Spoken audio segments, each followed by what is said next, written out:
There we go. Okay, good, good. Before I forget that. And some music.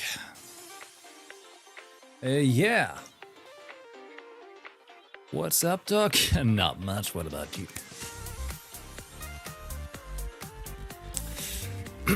Okay. The Daily Cringe. Delivered to you by yours truly.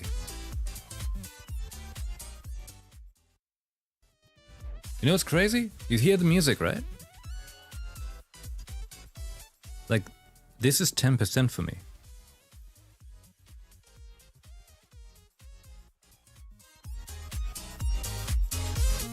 This is 60. Before it was different, you know? Before it was like the amount it was showing for me on Mixer for like, you know, like 30 or something was with I don't know. It's a mess, I tell you. Like, this whole Mixer setup is, I just want to punch my brain out. It's great fun streaming. Just saying. It's the problem is Windows update connected with Elgato update. Yeah.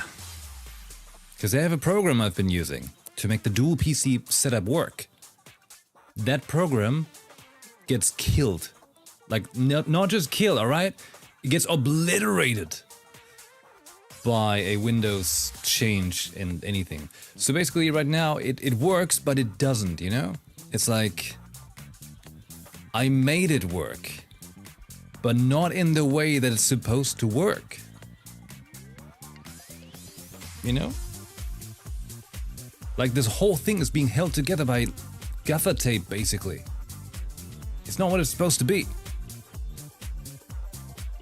Anyways, let me squeeze my boobie right here.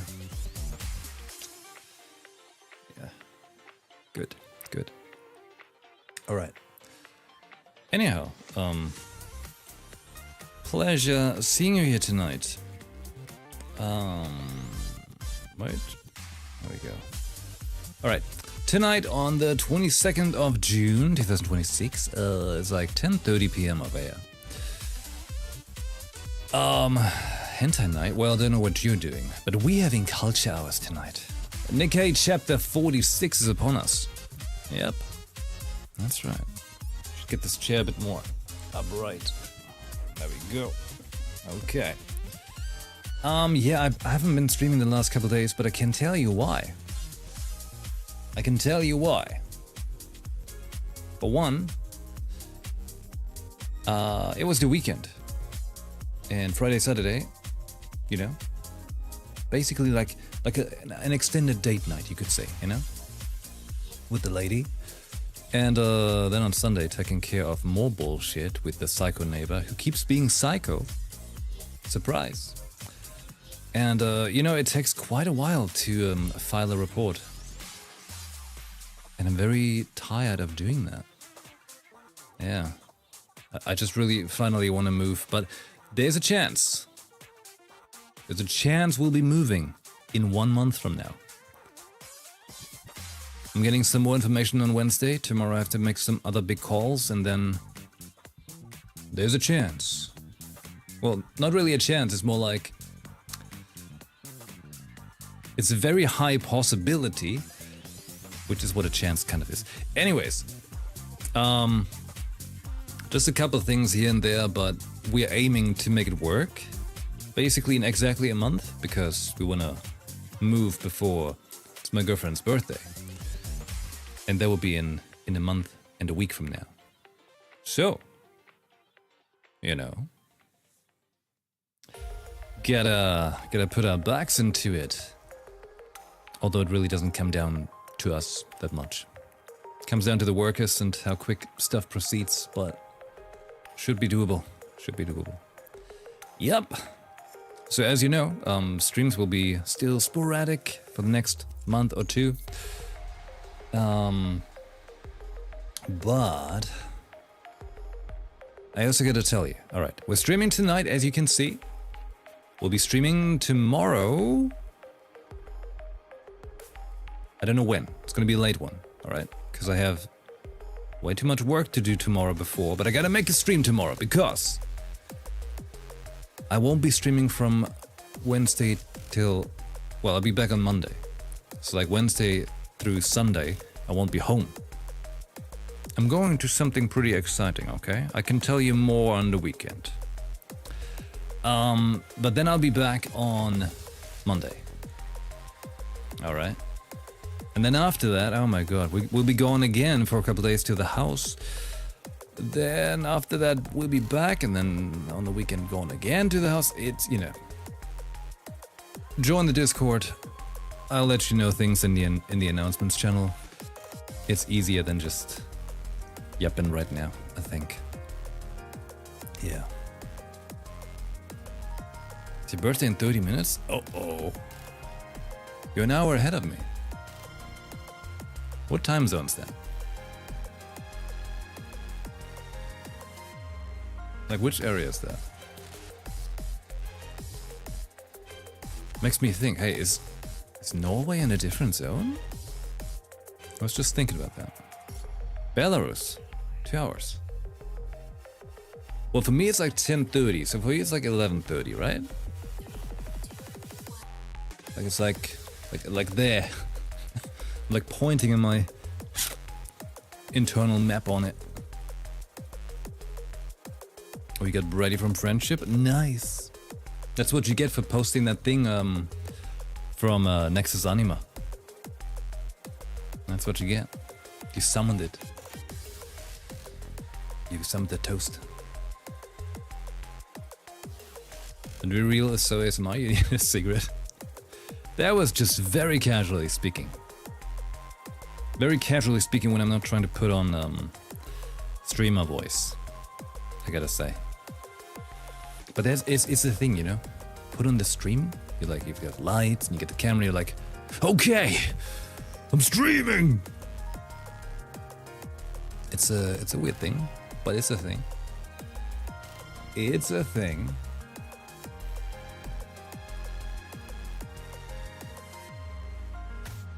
Okay. Did you see how juicy freebies we get tomorrow? 6,000 gems and the other top level solar ray stuff. I take it. Gladly, I take it. Hey. When am I getting my reward for the creator thing? When am I getting that? Let's see. Reward. Nothing. Physical reward. Nothing. I don't know when I get it. I don't know. They told me nothing. Maybe I have to message them or something. It's written there something, right? But it probably also takes them a while to get the rewards to everybody. Either way, I should probably message them. Oh, it's the laundry that I forgot about.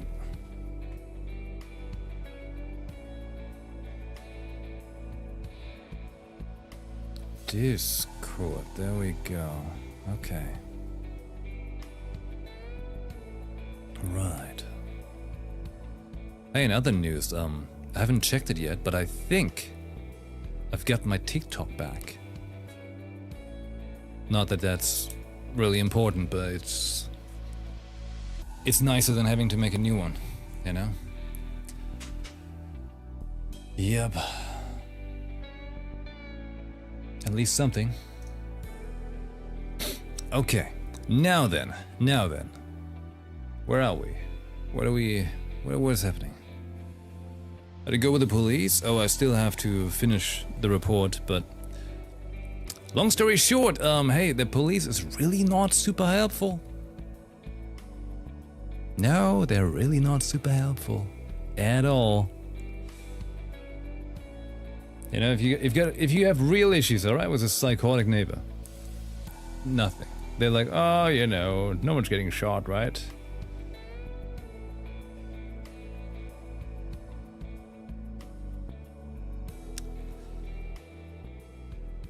Well, anyhow, we'll also get more information on that probably on the weekend. It's gonna be interesting times, but hey, we just gotta move the hell out of this hellhole, I tell you. Yeah.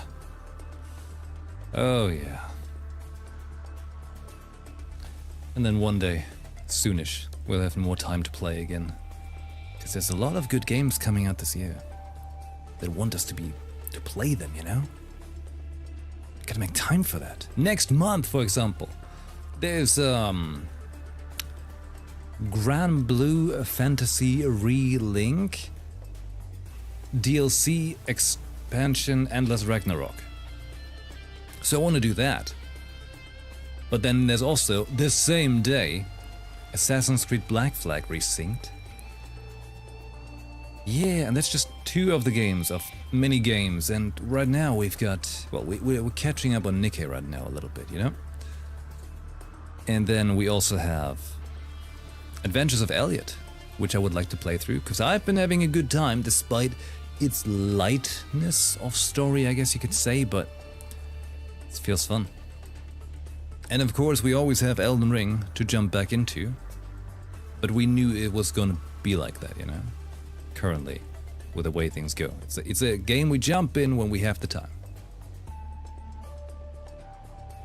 Top 1 game I'm looking forward to most?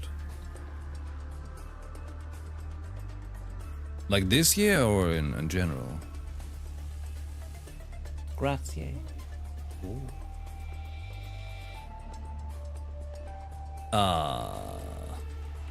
Well, in general, it's Final Fantasy VII Revelation. But if we're thinking this year... this year, oh my god. Ocarina of Time remake is coming out this year. That's what they said. That's what they said. Other than that, Blood of Dawnwalker is looking really good. Oh my god, isn't next year also like that Witcher DLC? The new one. Video games. You know what, I can tell you what I'm not looking forward to? GTA 6. Yep. I am absolutely zero hyped. Like, seriously, zero, none. No interest at all in GTA 6. I don't actually, you know, I'm fully baffled by the amount of hype that game gets. Why everyone's like, oh my god, GTA? Like, I don't know. It's not hitting any note for me. Just saying. I'm sure it can be a fun time, but I'm not losing sleep over it. Nay.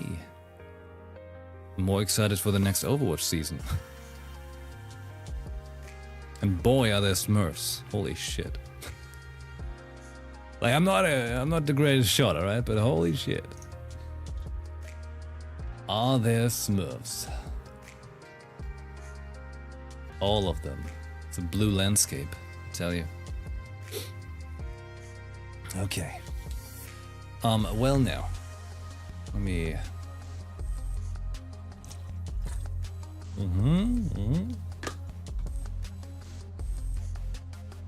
And then...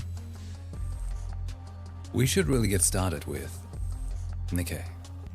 Because... I like Yeppen quite a lot. But... it's pretty late technically, you know? Because it's almost 11 PM. And... apparently the next chapter is like 3 hours long.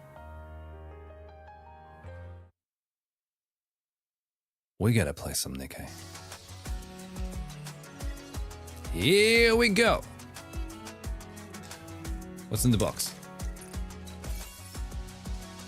Speedrun! Wait, what am I doing? Don't do dailies, just go straight for the thing. Oh my god, he's doing things. Oh no, alright, what about a pull? Oh, I've got 3 tickets. Oh, wouldn't it be a shame if I don't pull for something? Let's go for gold! Ah! Did you say it's gonna be your birthday? Can you give me something for your birthday, like a golden flash?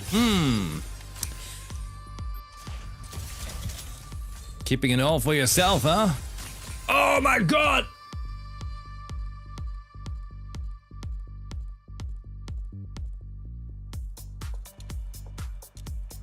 Hey, thanks, Sectum Sempra, for gifting me something on your birthday.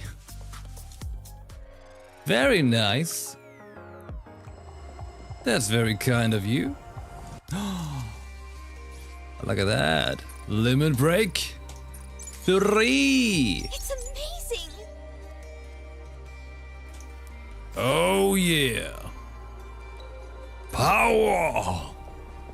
Okay, that's actually fantastic. Fantastic. Here it comes.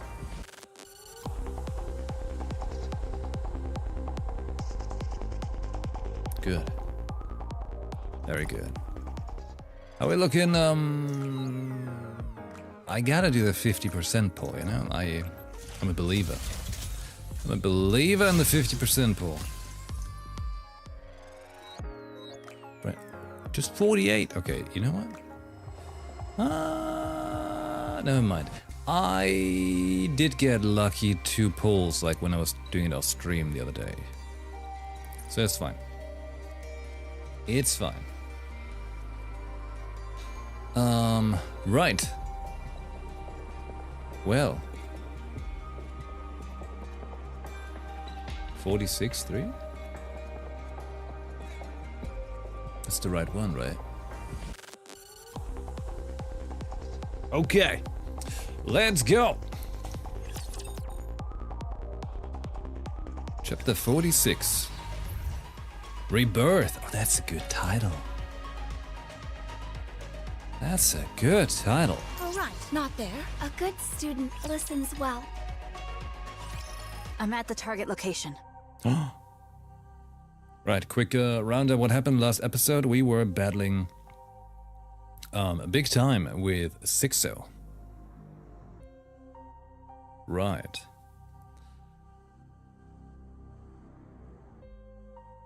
Right. That's what happened, right?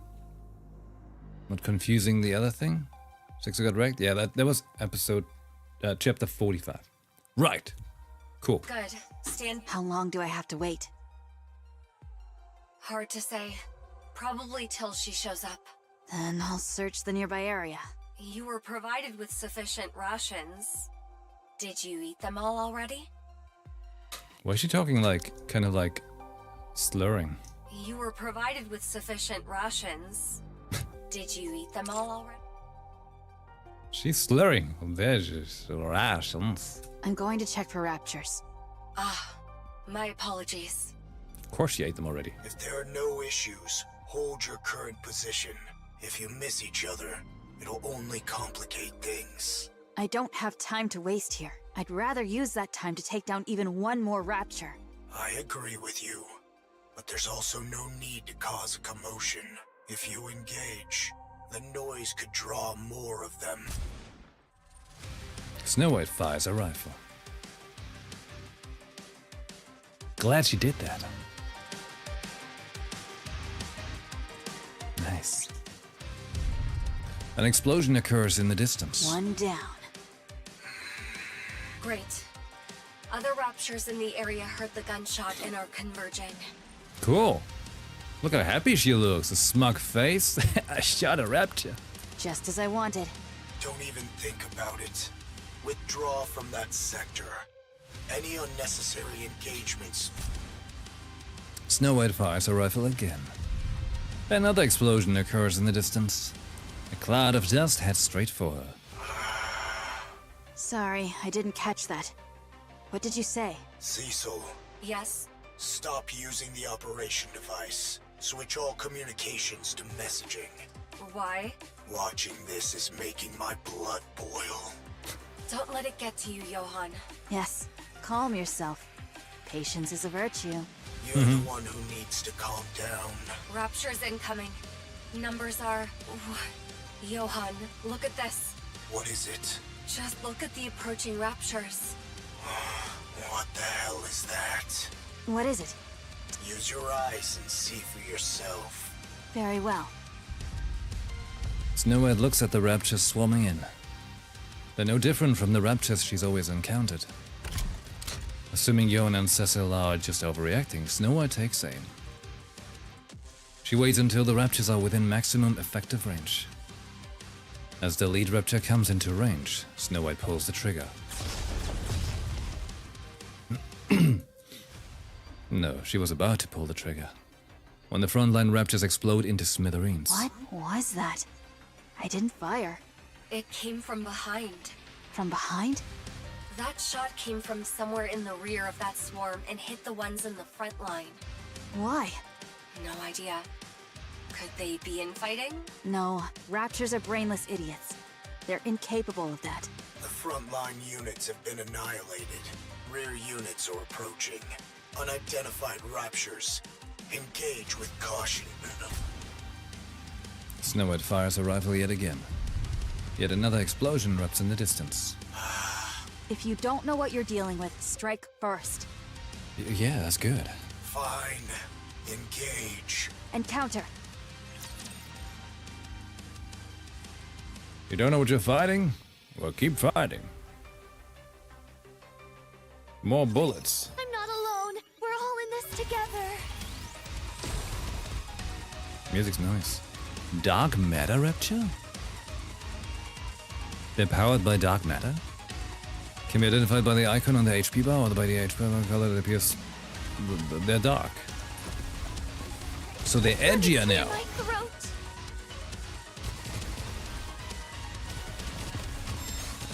Well, they disappear before I can even take a look at them. Oh. Is this easy mode? It is. In fact, it is. The story will be rewritten into a tale that's happy and beautiful. Yes. Oh. I'll follow you closely, teacher. Encounter. They're looking very odd. Very odd.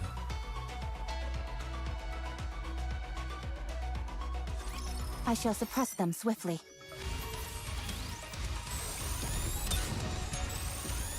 Next.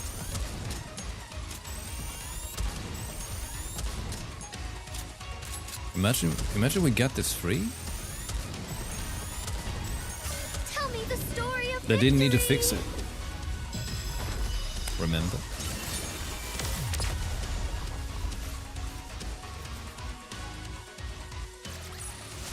Commander, the disruptive elements have been removed. All clear. May we continue our date now? Snow White looks at the wreckage of the raptors scattered across the ground.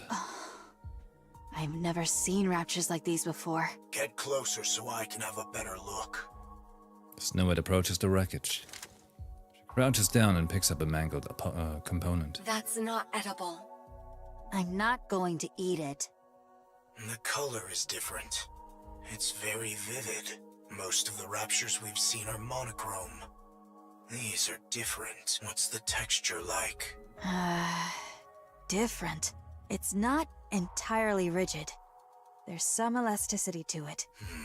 Pick up that yellow component at your 4 o'clock. Snow White grabs the part. Huh? The size is obviously different, but is that a... Yes, it's a finger. It's attached differently, but it's clearly a finger. I can also make out parts like ribs, teeth, and legs. Snow White, rub your arm. My muscles aren't sore. It is for comparison. Go on, feel it. Snow White rubs her arm, then touches the rapture component again. Well, It feels the same. check the core. There isn't any. There's only black liquid where the core should be. It's not oil. It's heavier. More viscous. There's no core. Then where is it drawing power from? Secure a sample of the black liquid. We'll analyze its composition in Eden. Understood. Securing a sample. Nayuta's signature detected nearby. Looks like she's finally here. Nayuta appears riding Mantra. She looks around, frowning. What manner of disturbance is this? You're late. Try being on time next time. Did we not appoint this place for our rendezvous? Did thy impatience get the better of thee, that thou didst open fire? There is naught to gain to be gained from raising a disturbance here. There's naught to gain to be gained. The Raptures started it first. Nayuta stares at the Rapture wreckage. Pray, what in heavens are these? Oh, weird Bubble will Raptures. show us the way. A good student listens well. This spot shall serve admirably. 'Tis inconspicuous, and affords a most advantageous vantage point. What are you playing at, Monk? Why did you insist on meeting near the lift, of all places? You couldn't pick a more dangerous location if you tried. It's a fair distance from the main structure. But that doesn't mean we're in the clear. I am not oblivious. You are exceedingly given to quibbling. It's really cool, like the way the metal looks off the arm. I like it. Would I summon White Snow hither without due cause? White snow. Explain. Since the encounter with the Queen, I dispatched my remaining replicas to reconnoiter places of import. Reconnoiter. Wait. You have more clones left. Not combat units proper, but adequate for reconnaissance. I see. Oh, nevertheless, my replicas have scouted locations upon the surface deemed of strategic import. Alas, none evinced any reaction of note. Nayuta suddenly raises a finger and points off in the distance. She gestures to a towering structure that seems to pierce the sky.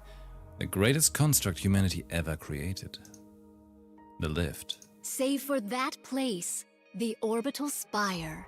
You're getting a special reading from over there? Indeed. Observe closely. Aww. Lights kindle within. Venture nearer, and perchance a mechanical hum shall reach thy ear. No way. The orbital spire yet functions. The lift is. That means the raptures we saw earlier are being produced there? You speak of the new sort of raptures. That hath troubled me likewise. During my reconnaissance, raptures of the new sort were observed in considerable number.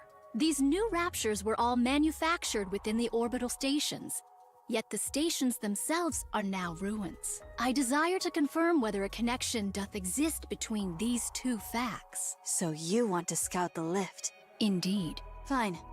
Then let's go. Much obliged. Wait. Snow White is the only fighting force Eden's got right now. I won't authorize her to conduct such a dangerous recon. It doth prove quite impossible for me to do alone. Thus I venture to solicit a favor from thee. You've got plenty of clones who can handle the scouting just fine. I did dispatch several score of them nigh unto the orbital spire, yet to this hour no word hath reached me, as their nymph hath not yet returned unto me, while I do not think they have perished outright. Wait, so her clone's nymph returns to her and then she gets the consciousness from that? That's wild. And yet, I cannot shake the conviction that all is not well. I desire to investigate that matter in my reconnaissance as well. Put from thy mind the one who hath departed. Young Lady Isabel is gone. I know that. Proceed with extreme caution. The moment you feel it's too dangerous, withdraw at once. Understood. I shall bear that in mind. Ay, ay, ay. It's getting big spicy already. I will protect the commander. Cool. Reloading. And those raptors are looking so weird. Look at those. What is that? Okay, hold on. Finish this quickly. Wait. They just keep shooting. Good! Wait. Staring a bit too intently. There we go. Man, they are weird. They're really weird. Weirder than before. Securing victory for their subjects is a king's duty. right, not there. I knew that.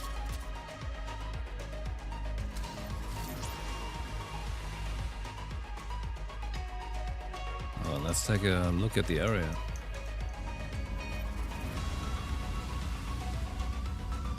The lift, huh? Ay, ay, ay.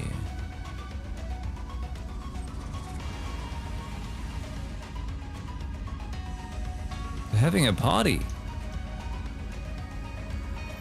Rapture party. But they're weird, sketchy. When on the map, when you walk into the Rapture to start the node, you can examine which Rapture are in the battle to see their name and... What? Moving to the designated location. Is this a new venue for the party?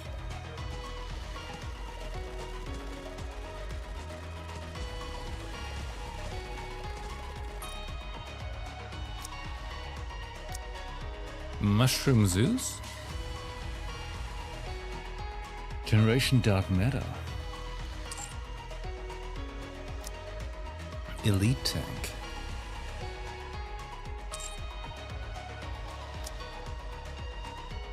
Phalanx. Postman. Rib.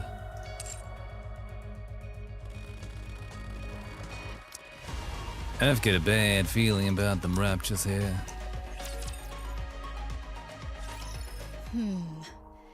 I desire to draw nearer still, yet it proves not feasible. However, to venture any deeper would be to invite battle. Why avoid combat? I cast no doubt upon thy abilities, nor thy newfound powers, White Snow. That giant Yet gun. why spend that strength for naught? You have to pick apart everything, don't you? Sometimes the simplest option is the best one. And sometimes it is not. Hence why I am deliberating. Young Lady Cecil, wouldst thou be able to confirm the spread of raptures in the vicinity? There are far too many. There's no point even trying to count them all. Charging in would be a suicide mission. You're out of options. Fall back for now. We now know something's amiss here. That alone is a significant find.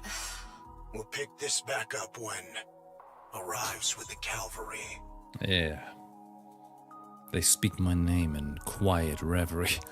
Do you think the queen is just going to sit around twiddling her thumbs? What? Nayuta, find a way to scout the area without getting drawn into a fight. This is not your call to make, Cecil. I'm the one in command here. Uh-oh. Letting fear dictate our every move won't get us anywhere, Johan. Especially in a situation like this. With no way of knowing what the queen is up to, we can't turn back now. Not after coming this far. Oh. Damn. Tomoe VTube. Hey, thank you very much for the raid. It's on my face. Well, that's nice. Hello, welcome. Tomoe and the Tomodachis. Oh my god. Tomodachi believers. Hey, thank you very much for the raid. And welcome everyone. Get cozy. We are playing, we've got Culture Hours with Nikkei. Yeah. Currently at chapter 46, so in case you're not playing Nikkei, this is very deep in spoiler territory. But if you don't mind, hey, stick around. Thank you very much for the raid and the follows. Welcome! You know, up until like a month ago, I was actually, still VTubing. Hey, thank you very much. Much appreciated. I hope you had a good stream there. Now relax with wholesome culture hours. Very wholesome. What's wrong? Calm. Young Lady Cecil, can my voice reach thee? Out.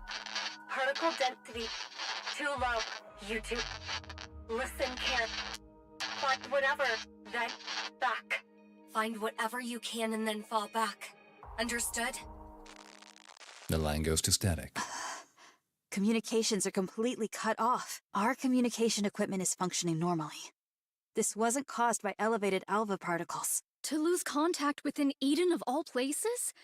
A strange thing indeed. In any case, Find whatever you can and then fall back. Words most ill-advised, and yet... Let's go. We'll avoid the areas where there are too many raptures. Playing it safe will gain us nothing. Very well. I shall entrust this matter to thee. My. They say people lose their heads when cornered. Guess it's true after all. Uh-oh. It's Mira again. Oh no. You never really get into Nikki with so many people playing it. It's worth it. It's, it's one of those games. Can't quite... Well, I mean, you can judge a book by its cover. But if you can look past that, there's quite a lot of good depth. Very good story, excellent music, wholesome, for the feels. Oh yeah. Don't go rushing in now. You'll get yourself killed. It really is Red Shoes. Oh no! Young Lady Mirror. Hello. Wait, that's right, Rose is around still as well. Oh my god. Uh-oh. Sword Warden. Who are they? Snow White, youngest member of the Goddess Squad. The 4th Grimm's model. The White Reaper of the Horizon. What an honor to have such a distinguished guest. Identify yourself. Pleasure meeting you. The name's Mirror. I'm an old friend of Nayuta's. Someone like her wouldn't have any friends, so who are you? Goodness. Quite perceptive, aren't you? Snow White reaches out toward Mira. Her hand passes straight through her. The point of contact crackles with static. You're just a hologram. Yes. That's why you sound funny. You're the one who cut our communications with Johan and Cecil? Mm-hmm. Guilty as charged. I've nothing to gain from making my presence known, Just what are you? I already told you. I'm Nayuta's associate. At the moment, yes, I'm acting as a spy and pretending to side with the Raptures. It's been a while since I've been greeted with such distrust. Nayuta, could you please say something? My character is in doubt before I've even had the chance to relay any useful information. Oh, she speaks the truth, White Snow. She is indeed my associate. It is likewise true that she hath taken to the Rapture's side, carrying out espionage. Oh? Curious. Oh, hey, I do enjoy your food. Once again, thank you very much for the raid. That was very kind. There you have it. Fine. I'll take your word for it. Much appreciated. Now then, shall I show you around? There is quite a lot I need to convey regarding the current situation. Man. The turns are tabling. It's getting Believe in your wild. king. Victory will be ours. Cool. This quickly. This outfit is a real drag. I'll tell you though, Good job. the thick plottings. And it's supposed to be like a very long chapter, right? We're like what? Like, not even 30 minutes in, right? That concludes today's lesson. Ay, Dios mío. The bubbles will show us the way. Is this a new venue for the party? After the battle at Eden, the first thing the Queen did was roam around, surveying the surface. She looked like some legendary hero, wandering the surface, riding atop Stormbringer. I watched to see how long she would continue in this vein. When she settled at the lift without warning, she began overhauling the derelict equipment within, turning it into Rapture production facilities. You would have me believe she hath built a factory? Yes, she converted everything in one go. Humanity's finest technology was already concentrated there, so there was plenty to work with, and the overhaul wasn't challenging. Wait, this is after that.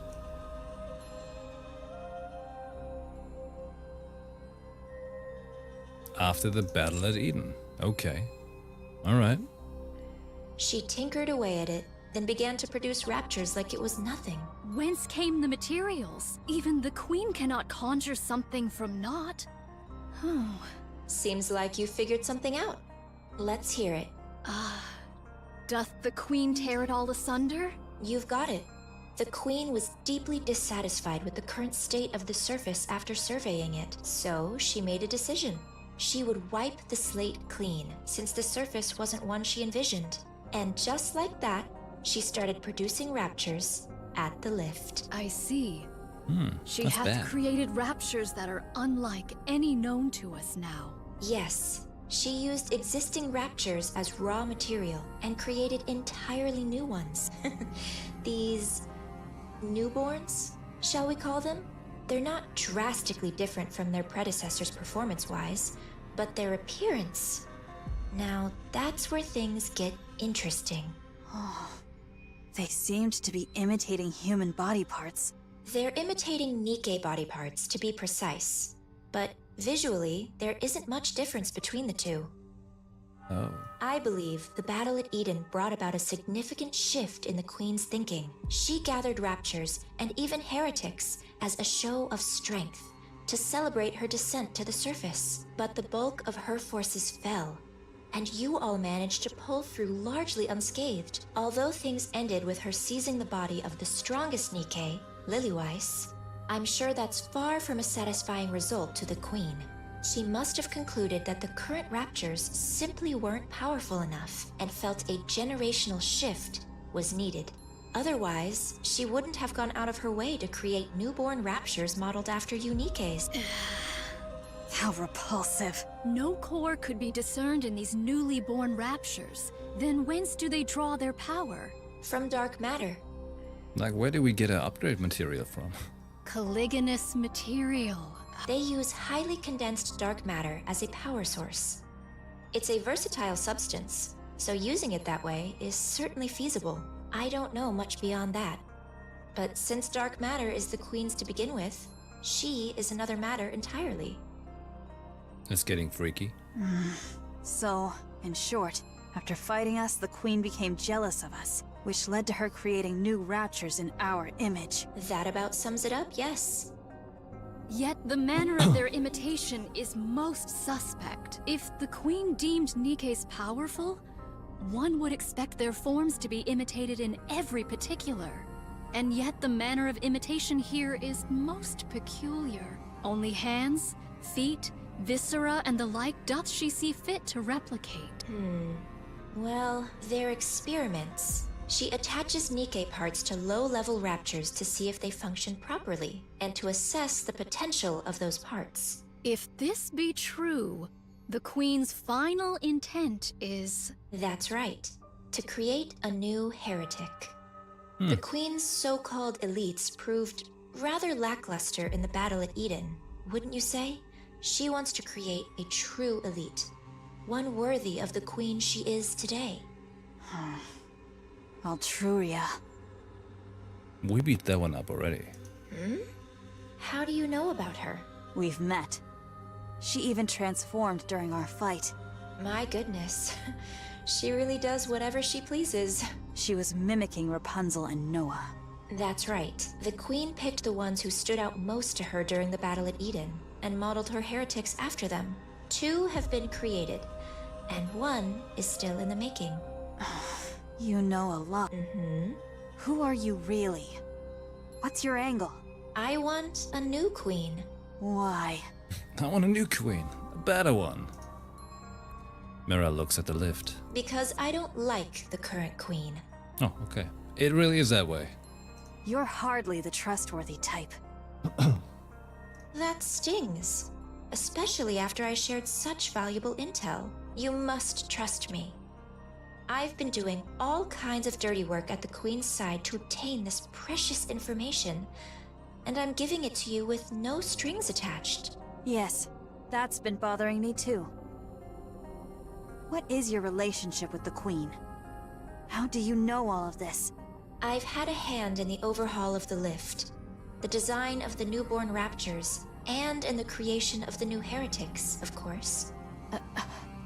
What did you just say? Don't look at me like I'm the mastermind behind all of this. If the Queen grows suspicious of me, any chance of a counterattack is gone for good. Since you'll lose your only source of information, I'll tell you everything I know, and you'll use that information to kill the Queen. Assuming any of what you're saying is true.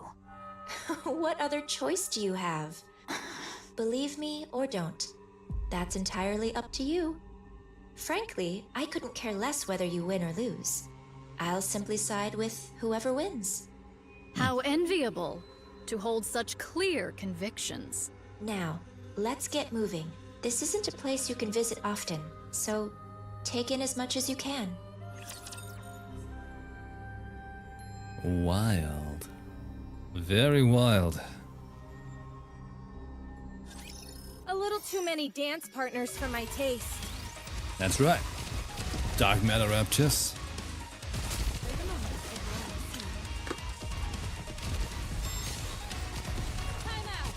Oh, but the plot is getting good. I like it. I like where we're heading. Let's finish this quickly.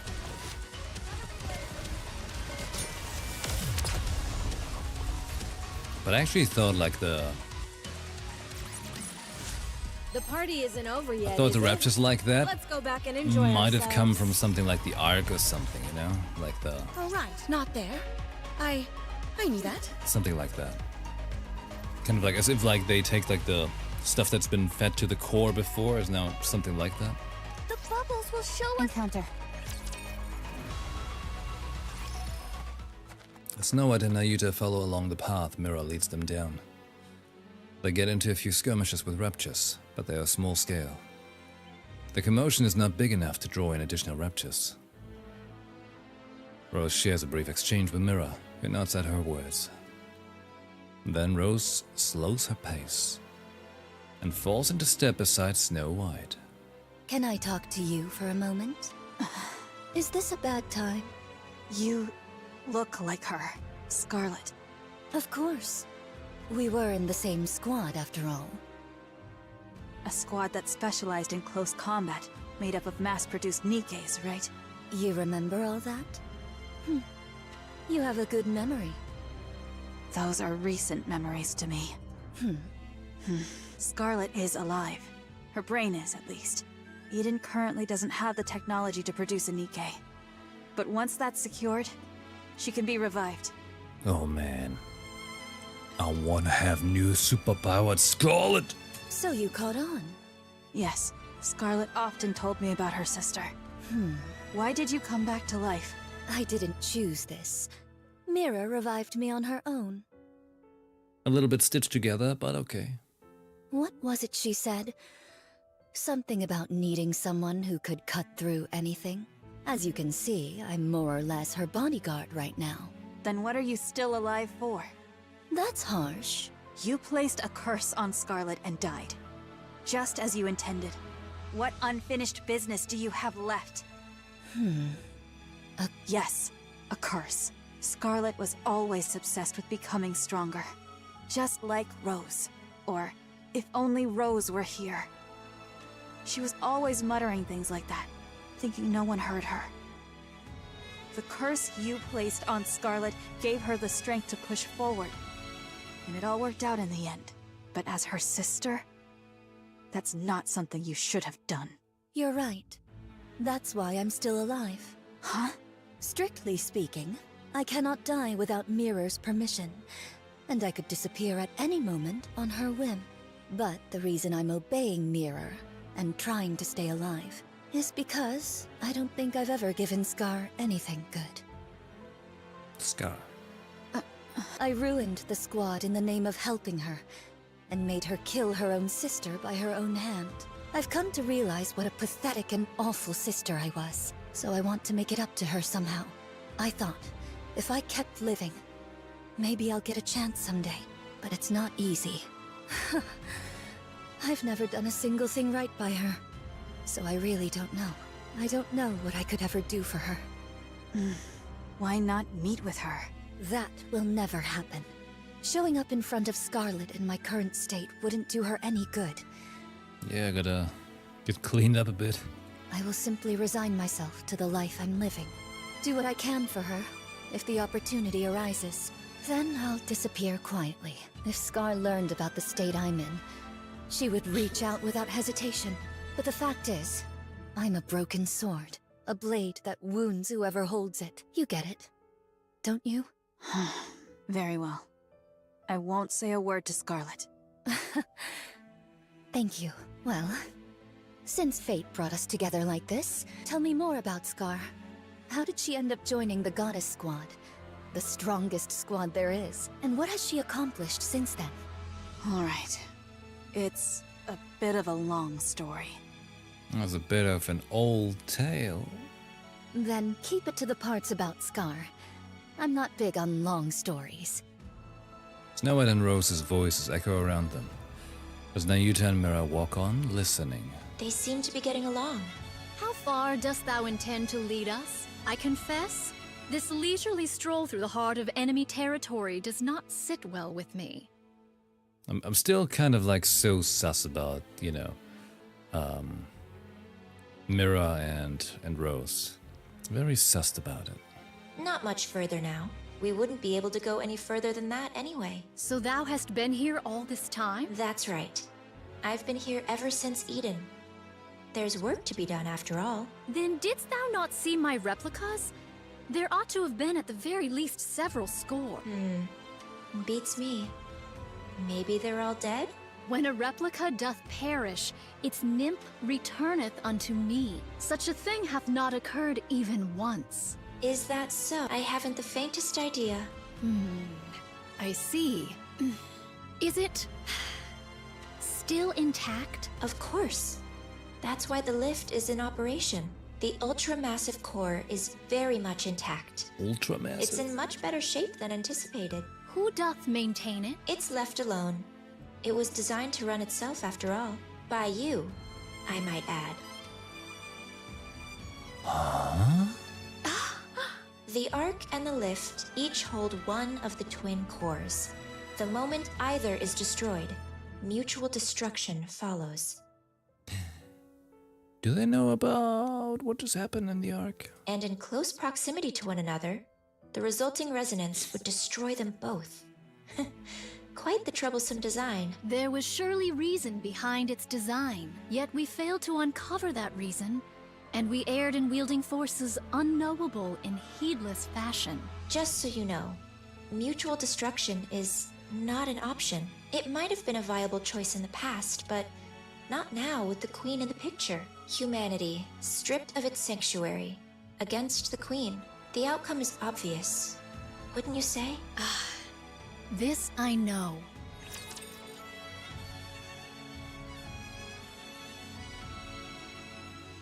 Huh? Shall we start with a glass of wine? One requires more answers. I will finish this quickly. But the music's so good. Hold on the case. Vibin'. No. Are you throwing boxes at me? Die!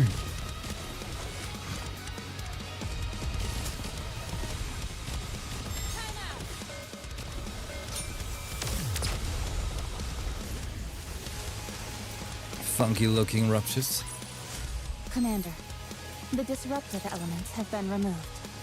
So what, do we get 8,000 free gems? 6,000? I'll follow you closely, teacher. How many pulls is that? Moving to the designated location. 6k. 20 pulls? Nice. All right, not there. I will turn everything into bubbles. Gotta get ready for a summer event, All right? right, this is as far as we go. Tier 3 avatar frame. That's nice too. I can be very proud. I'm like, yep, I did my part. I don't recommend going any further. We might get caught. By your efforts, we have come thus far without great peril. To know the lay of the land beforehand shall alone prove of great service. Take it all in before you return. That's the only way you'll even stand a chance of winning. Sounds like you're saying we'd lose if we fought now. Of course. You have absolutely no chance of winning right now. You're lucky that the Queen is focused on rebuilding her strength now. Do you honestly think you could stop her if she went after Eden and the Ark this very moment? While she gathers strength, you must do the same by any means necessary. I am backing the losing side here. Siding with the Queen would make things so much easier. And yet, I'm going this far because I genuinely want you to win. So please, don't disappoint me. Talk is cheap. Give us something useful to work with. Fine. That's the reason I brought you here anyway. Rose? All right, all right. Rose heads to a corner, then proceeds to perform a peculiar sequence of steps. Ho! Hast thou brought us thus far merely that Sword Maiden might unveil some secret dance techniques? Come to think of it, Red Hood did a tap dance the day we first met Scarlet. I told you we should have changed this. What's the harm? Besides, this way, no one will find out by accident either. The moment Rose completes the steps, the corner crackles to life. A human-sized container emerges. Optical camouflage, huh? Would you mind opening it? Bodyguard. I'm nothing but an errand girl. I have no physical body. I don't have much of a choice. Rose presses the button on the container. With a hiss, the contents are revealed.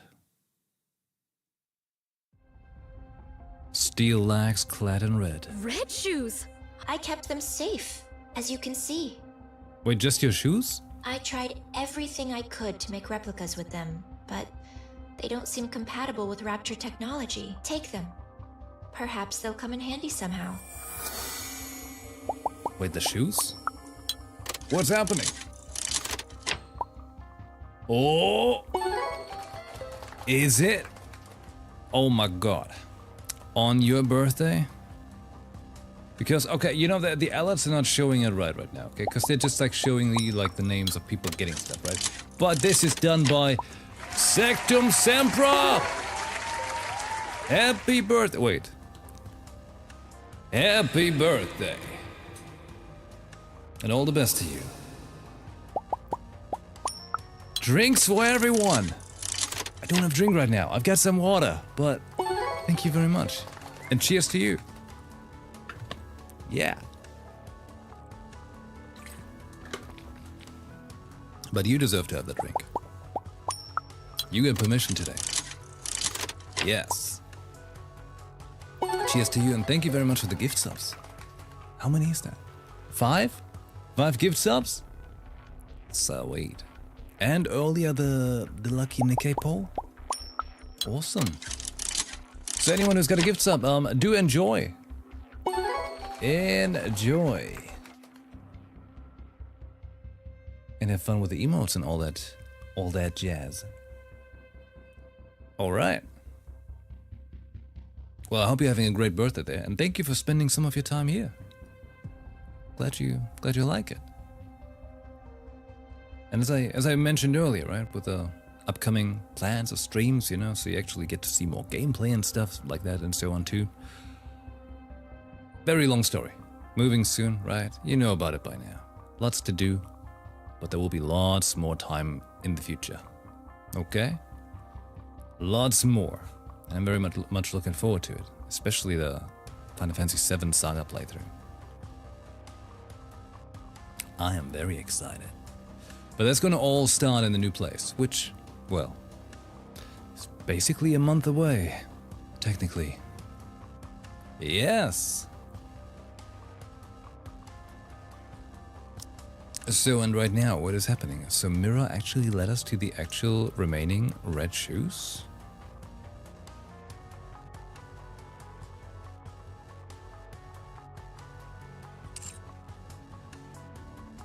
This, shall prove of considerable aid. It does? That's what I thought. And take one more thing with you. Rose, if you could. Rose retrieves a small bag from inside the container and hands it to Snow White. What's this? It's really heavy. It's a brain shelter. A brain shelter? Liberalio's head is inside. Oh! We get the jellyfish head. Good. What? I don't know what possessed Liberalio, or why, but she proposed to the Queen a dialogue with humanity. I'll admit, I had some hope myself. I figured it might get through to the Queen, even just a little, given it was coming from her second daughter. But the Queen truly is a monster. Liberalio's words fell on deaf ears. Although, I honestly doubt dialogue was ever possible with her in the first place. She tore off Liberalio's head, frozen in ecstasy after meeting her beloved mother. She kept only the body that had the core, and tossed the head away like trash. That's what I retrieved. Yet heretics possess the capacity for regeneration by means of their core. There's no core in her head. Unlike in Devilia, Liberalio didn't do something as grotesque as implanting a core fragment in her head. But her brain is still alive. It should be enough to create a human imposter, at the very least. That is, when Eden has the technology to do so, of course. She's a heretic who spent nearly a century slaughtering humans on the surface. Such vast combat experience must mean she'll have a wealth of information. She's also one of my greatest works, so even turning her into a standard pseudo-human won't be a loss. We need every asset we can get. Don't you think? All right. It's time for you to leave. We stuck strictly to inconspicuous routes, but if we stay too long, we're bound to get caught. See them back safely, Rose. They'll start to suspect something if I'm away from my post for too long. Yes, yes. I guess the saying's true. When the cat's away, the mice come out to play. The Queen not present at this moment? Yes. Remember how I mentioned those new raptures use dark matter as a power source? She's gone to gather some. The Maleficent Beast Quartet. That's right. She went to steal the dark matter that the four beasts painstakingly scraped together.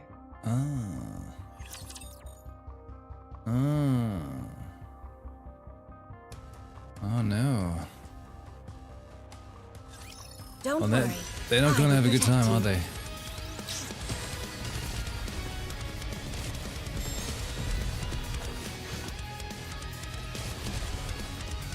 Let's finish this quickly. I will finish this quickly. Not that lucky. Oh, it's getting pretty dicey in this chapter though.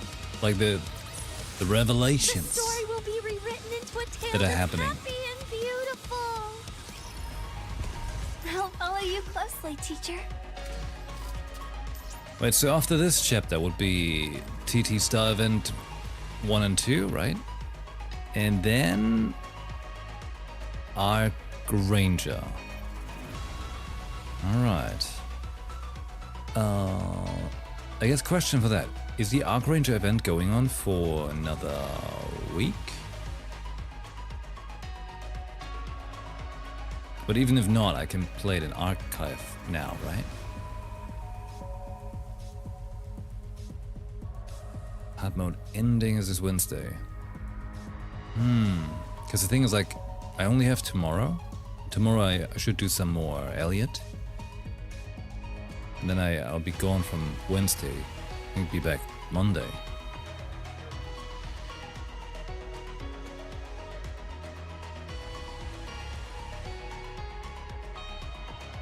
Okay, it's in the storyline? Okay, good. Good! I will turn everything into bubbles. Very good. Are you ready? Uh-oh. Then their fake arc. Yeah, there's nothing in particular I need to pack. What about you, Bahamut? I, the incomparably clever Bahamut, am not yet finished preparing. Yes. Incomparably clever. That's the way I feel. You're watching Naruto Shippuden? That's good stuff. Enjoy. I can't decide which book to take. What book? Don't you know? Books are nourishment for the mind. Yeah. No matter where one goes, books are an absolute necessity. Bahamut, why are you always reading books? Knowledge is a weapon, Levi. One must always keep it sharp. Your knowledge is a weapon, all right. Something you swing around that leaves people dazed. Good. Precisely. It's gratifying to be surrounded by fellows who truly understand. I'm surprised you actually agreed to help the young man. I promised him I would. And from what I hear, something major happened. Come to think of it, you visited Eden before, right? So, you're already familiar with this place? Sure, I've been there before, but I doubt they'll welcome me with open arms. What did you do? Let's just say we got off to a rocky start. Oh no. We're doomed. We'll be lucky if we don't get intercepted along the way. Well, the young man probably gave Eden a heads up already. We should be fine. Yeah, I guess it'll be fine. It'll be fine. Right? Why? Are you nervous? I mean, kind of. I don't blame you. We've kept to ourselves this whole time without dealing with anyone else whatsoever. If it weren't for Grave, that might still be the case. Still, we got along well enough with Enichiro's group and the young man's crew. Even if it was only briefly. Eden won't be any different. True. You're right. First meeting jitters are perfectly natural, but conversation is the cornerstone of evolution.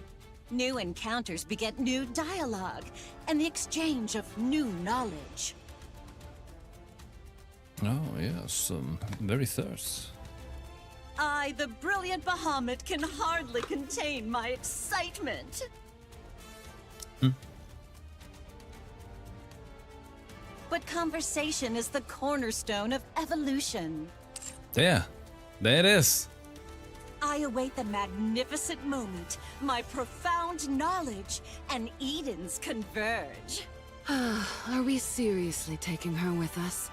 I'd say a fight's liable to break out before long. We have to bring her. What choice do we have? But what's taking those two so long? Yeah, they're running pretty late today.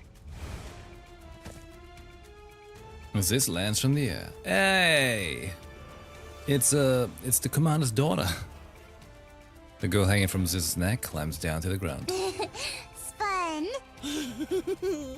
Seeing new places is nice, isn't it? Uh-huh. Go new place tomorrow? Tomorrow's my turn, right? I'll take you somewhere completely new. Yay, yay! Yay! What's wrong? I, the erudite Bahamut, shall enlighten you. The child currently requires sleep. Hug me. Okay. Come here.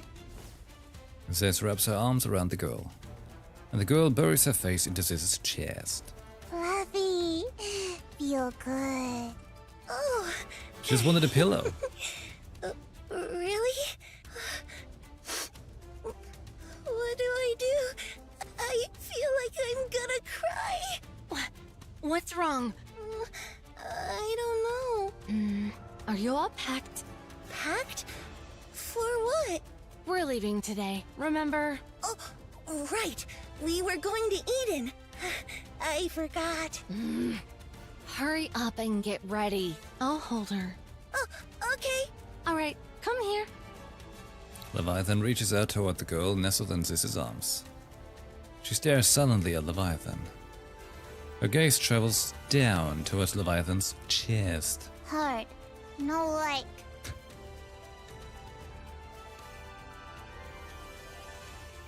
You little brat! Come here. I'll hold you. The girl settles into Behemoth's arms, tucks her head in, and nuzzles against her. Fluffy. Yeah.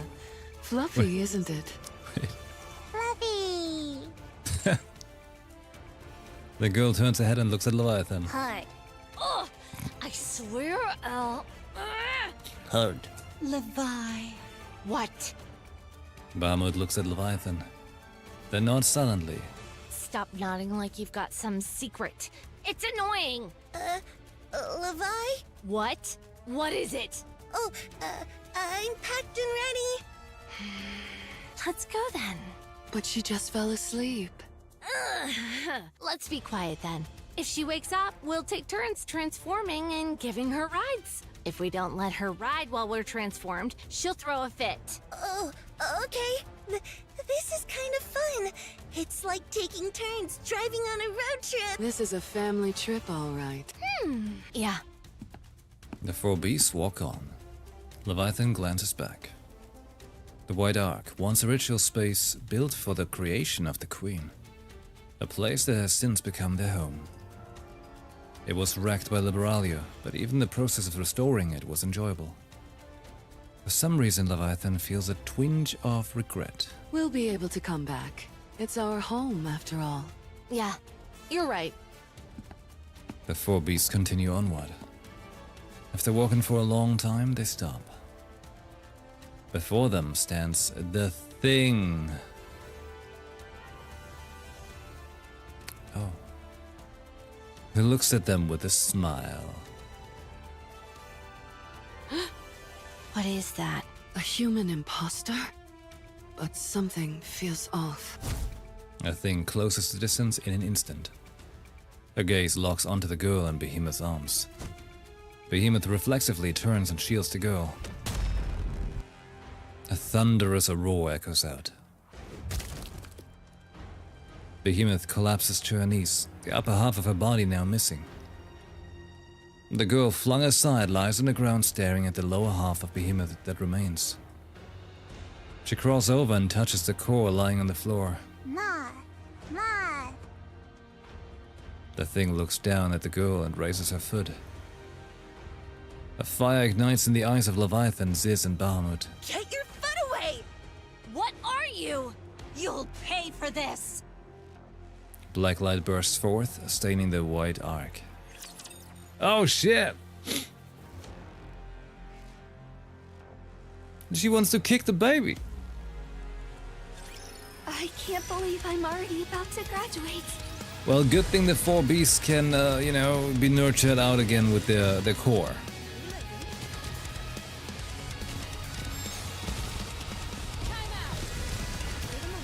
I kinda imagine this whole meeting differently though.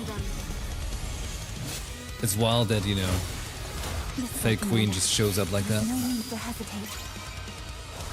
Feast your eyes on what a student can do. Hey, Zectum Sempra, thank you very much for hanging out. I hope you're going to have a good birthday today. Do fun stuff, relax, have good food, something like that. Securing victory for their subjects is a king's duty. Whatever you enjoy. All right, not there.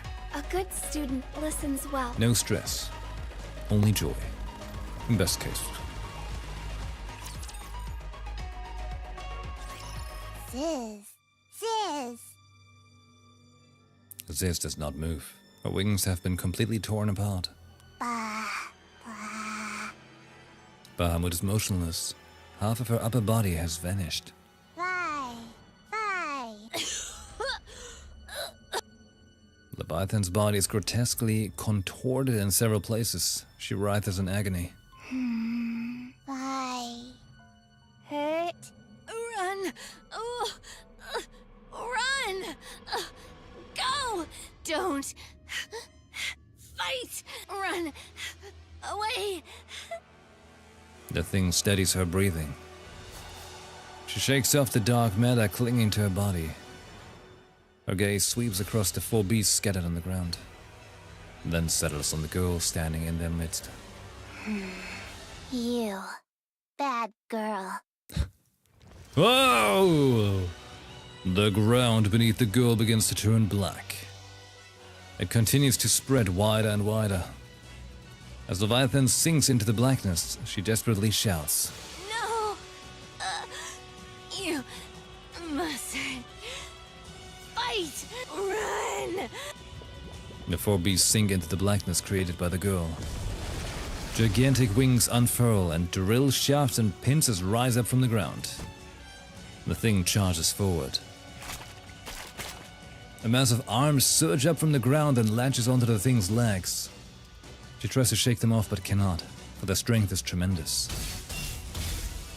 The girl's pincers strike ferociously at the immobilized thing. The thing staggers, then tears off their hands, gripping her with sheer force. She catches the swinging pincers and twists.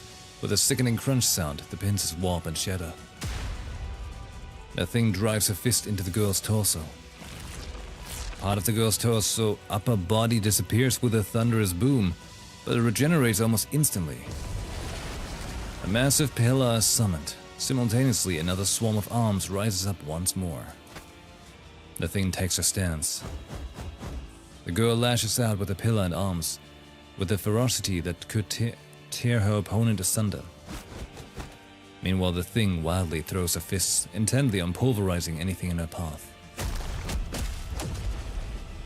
It's good sound. The girl's dark matter and the thing's fists collide over and over.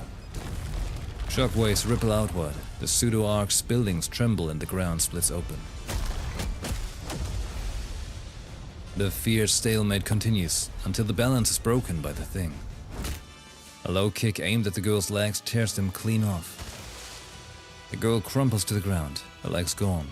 The thing rains down punches from above. Under the barrage of fists, the girl panics. This is something she has never felt before. Hurt. Black light erupts.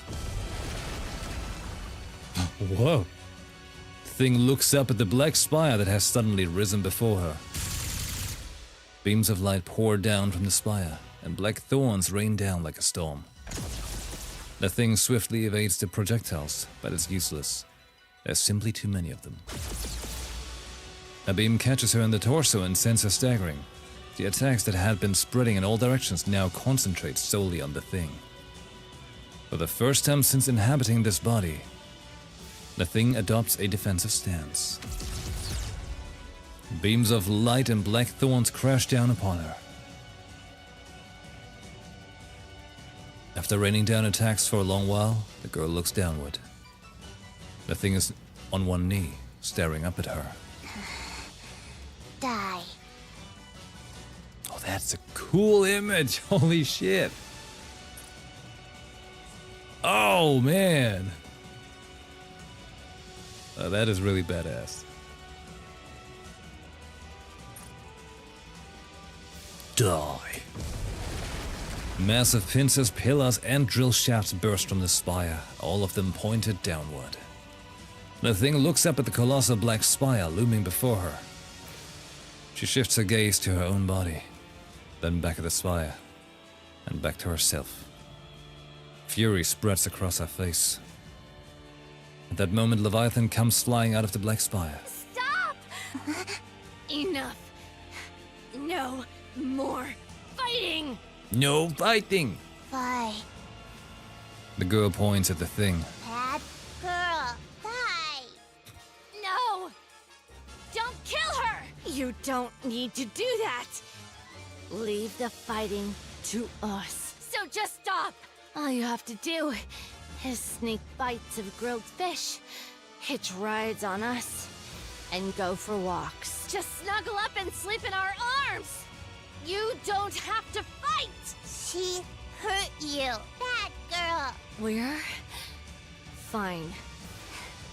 We're not hurting anymore, so don't. Let's just go. Let's go. Okay? Okay. The black spire disappears and their four beasts are left floating in midair. Ziz! Yeah! Ziz's wings spread wide. She carries everyone and quickly takes flight. The thing watches them go with fury etched across her face. We almost died back there. Yeah, even after transforming. What was that thing? It looked like a pseudo-human. It certainly had the appearance of one, but it was unbelievably strong. What even was that thing? Even I, the ever-astute Bahamut, cannot say. Ma. Yes, you saved us. Thank you. I ice cold bad girl. Mm-hmm. No more fighting, though. Okay? No. Don't you dare do it. No. What the? Ugh! This kid is getting more defiant by the day. Who hurt my sisters? I'll kill them all. Don't like you hurting. Don't like bullies. Yeah, bullies. All the same, I don't want you fighting, please? Okay. Maybe.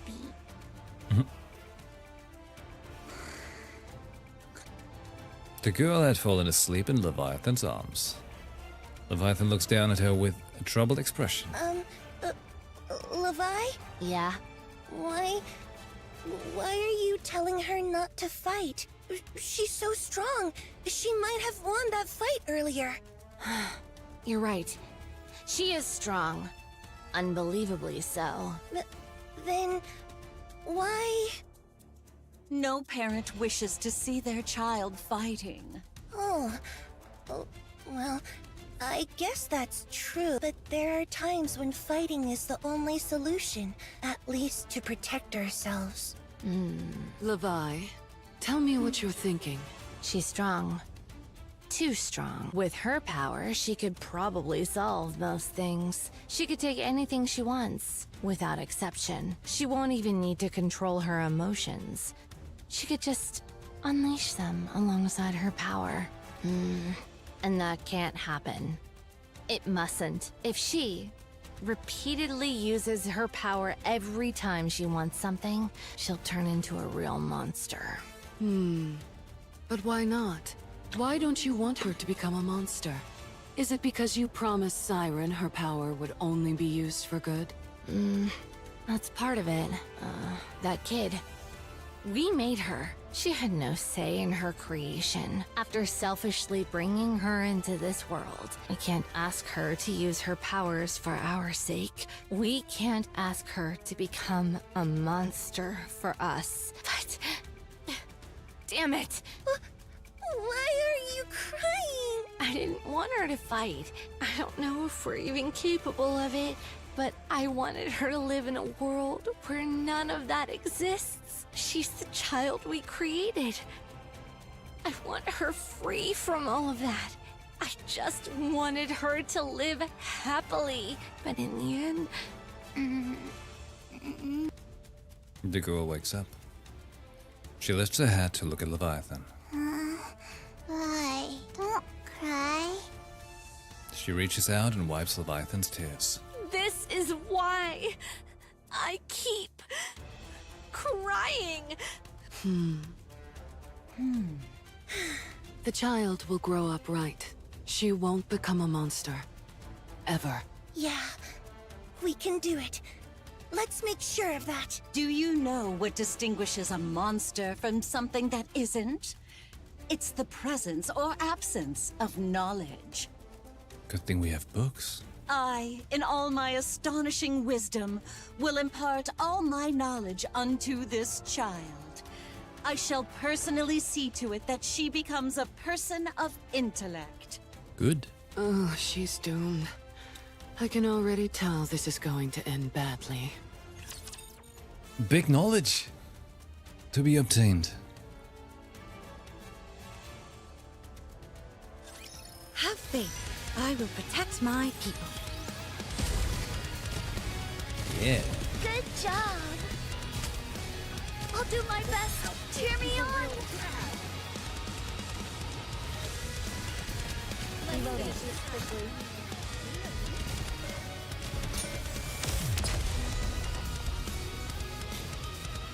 Oh, the music is so fine. The story will be Most rewritten astute. into a tale that's happy and beautiful. Hey, after this bit right here, is that the halfway mark? Perchance?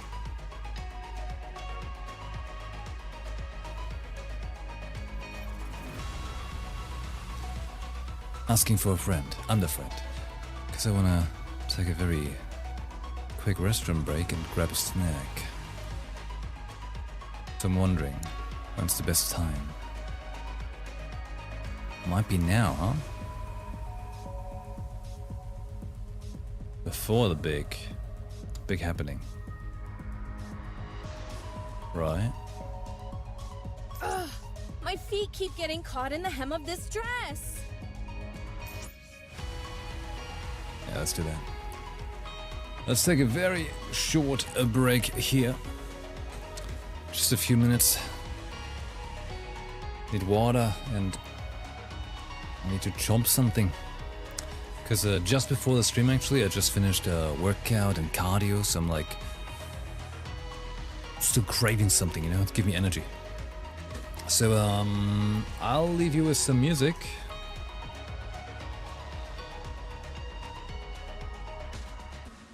I'll leave you with some music. Wait. Yeah.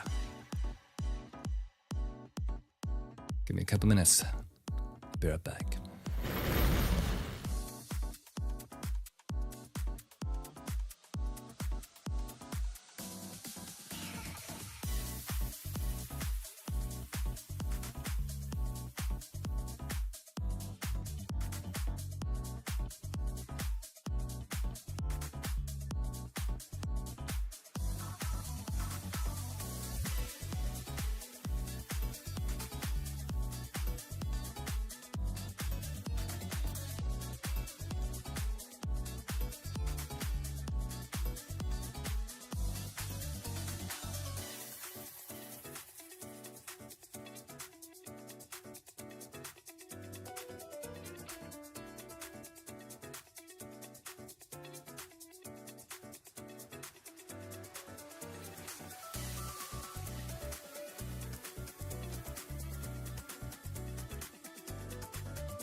Welcome back. Thanks for waiting. Okay. Had a protein shake. Bit more water. I'm feeling rock and roll.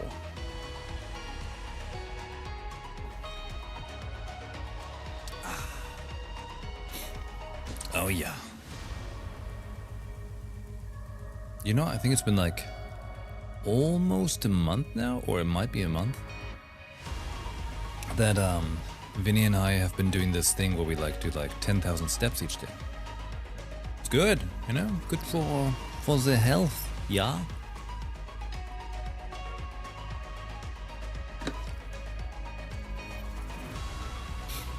It's very good. But I tell you, the big trick, some handheld console. You don't even notice the time passing. If the game is good, specifically. Or not too hectic. Yeah. Like playing Rune Dice or Deep Rock Galactic Survivor. Nice, works very, very well for that. But if you play Hades, for example, that's too fast. If only I could have an easier time playing Nikke on that, so I could do my Lost Sector stuff. Alright, let's go! Not a good student listens well.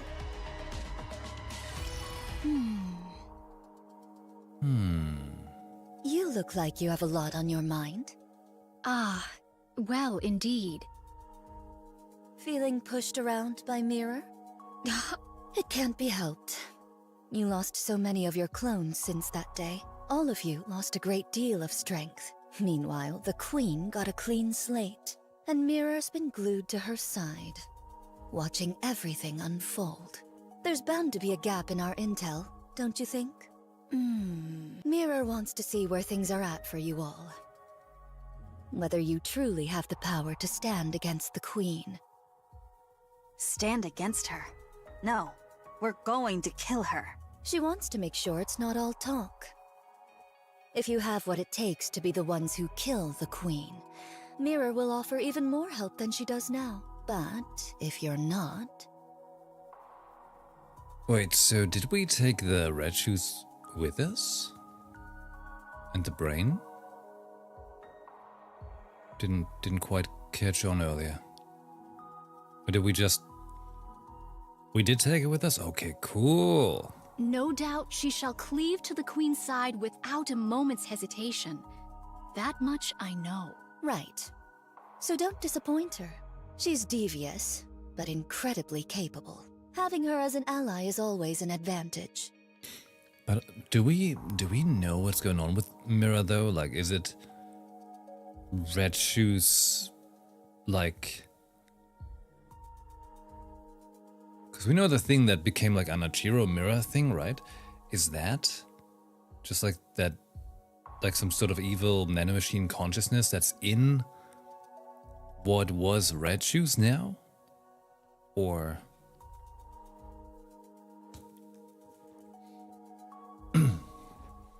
How do I have to brain this? Art thou not speaking rather too much? Oh, don't you worry. Mirror probably sent me to see you off just so I'd tell you all this. She loves making others do the talking for her. She fancies herself a puppet master, pulling strings from the shadows. She's devious to the core, that Mirror. On that, I concur. Nayuta. What troubleth thee? Explain how you came to know this Mirror. She says she's helping us, but she's more like a Rapture strategist than anything else. I still think Mirror's likely Mirror is a sentient byproduct of the corruption coaching. Right. Well, that's a good way to put it. Sentient byproduct. That basically then took over, and the OG Red Shoes we know is like technically no more. Right? With how she talks about creating Liberalio, she's clearly been around for a long time. That means she had a significant hand in humanity's destruction. How did you end up allied with something like that? What a predicament. If I were to lie, Wouldst thou let it pass? Fine. I'll believe it even if it's a lie. What an even greater predicament this is. 'Tis a simple enough tale. When mine replicas did roam the surface in great numbers, seeking a means to fell the queen, 'twas young Lady Mirror who first approached me. There's no absolute confirmation. That's what I think. Original Ratchis be dead. Okay. By means of a nearby rapture, she did drive a corrupted thorn into me.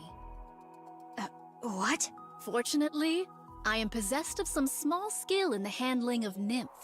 Should the corruption be minor, I may address it by excising only the corrupted nymph. The drawback is that much information is thereby lost. Yet I at least evade utter corruption. Young Lady Mirror witnessed this and did propose a deal. Oh, snap. Having observed mine replicas that did linger nearby and the treating of my corruption, she divined the extraordinary nature of my ability and put forth her proposal. 'Twas a deal to strike down the queen together. I knew full well the sort of being young Lady Mirror was, how grave a threat she doth pose to humanity, how much suffering she hath wrought. Even so, I joined hands with her. Why? I coveted the knowledge too greatly to forego. However many replicas I may possess, there is no means of learning the Rapture's inner affairs. Thus I joined hands with her, and much was brought to light. 'Twould be a falsehood to claim I felt no self-reproach over that decision. Even so, to secure victory, I shall stoop to any deed. Any deed whatsoever. I had thought thou wouldst speak of the path to victory, yet thou dost refrain. How unexpected. And are you sure you're okay? Very well. I respect your decision. Nayuta's acting very weird. She hasn't said very all. True. Is that a tell though, or simply just a writing? Many thanks.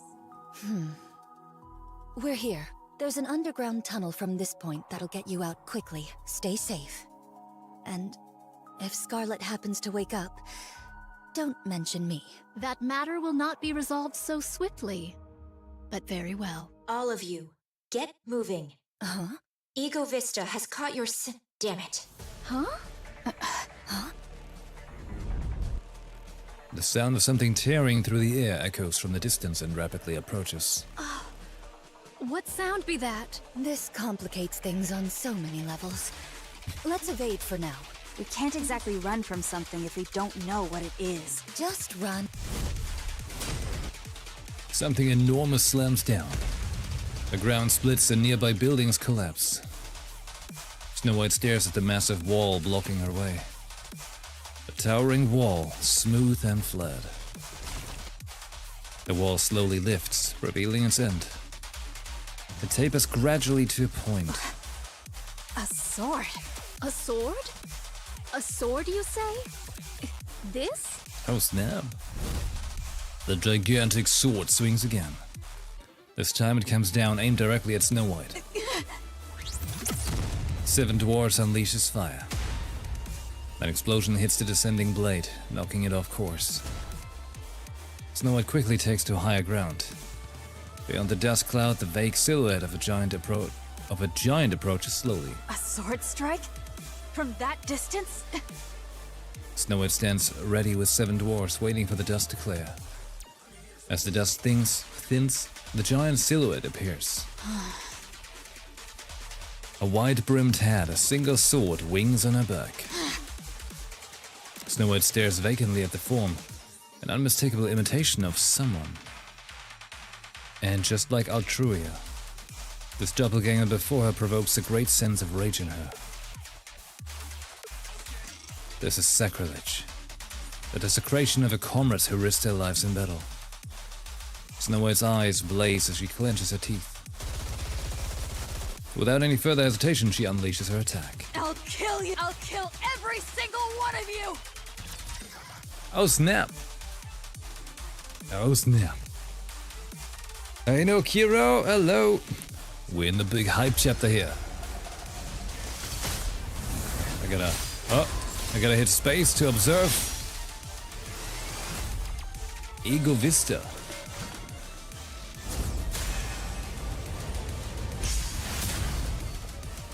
You got a big stick.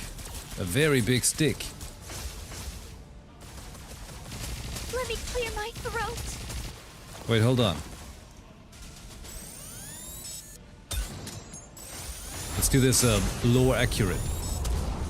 Ouch! Ouch! Let's finish this quickly. Tell me the down with those who would threaten Uh-oh. the kingdom. Where you at? Time out! Hold on. I'm doing this. I'm doing a lore shoot through right here. This outfit is a real drag. Oops. Uh-oh. Let's finish this Oh! quickly. Boom! This outfit is a What you real gonna do drag. about it? My clothes are burning. Teacher, I Oh my was god, I actually failed. I'm gonna take a break.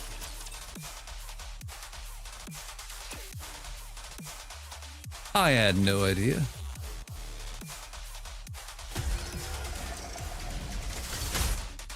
Okay, well, go kill it. Tell me the down with those who would threaten Let's the wipe kingdom. them out and head back. Wait, do I actually have to do this fight manually? I think I do. Whoop. Alright. There we go. Good.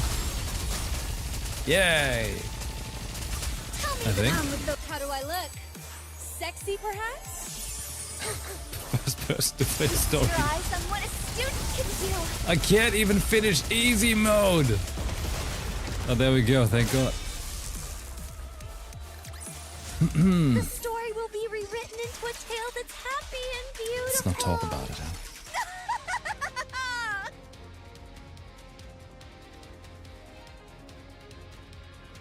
That's a lot of eyes. Is this easy mode? It actually is. But Diva would say so as well. Splendid. Truly splendid. Never have I fought so earnestly. Not since the day of my birth. Though, admittedly, I am newly born into the world. Stop laughing. Young Lady Scarlet's and Young Lady Isabel's weapons. I would fain give thee applause. Alas, I only have but one arm. Most vexing. Oh. I shall clap with mine mouth instead.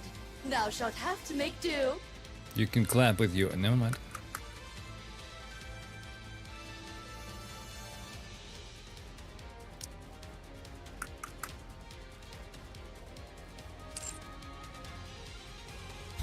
Impressive.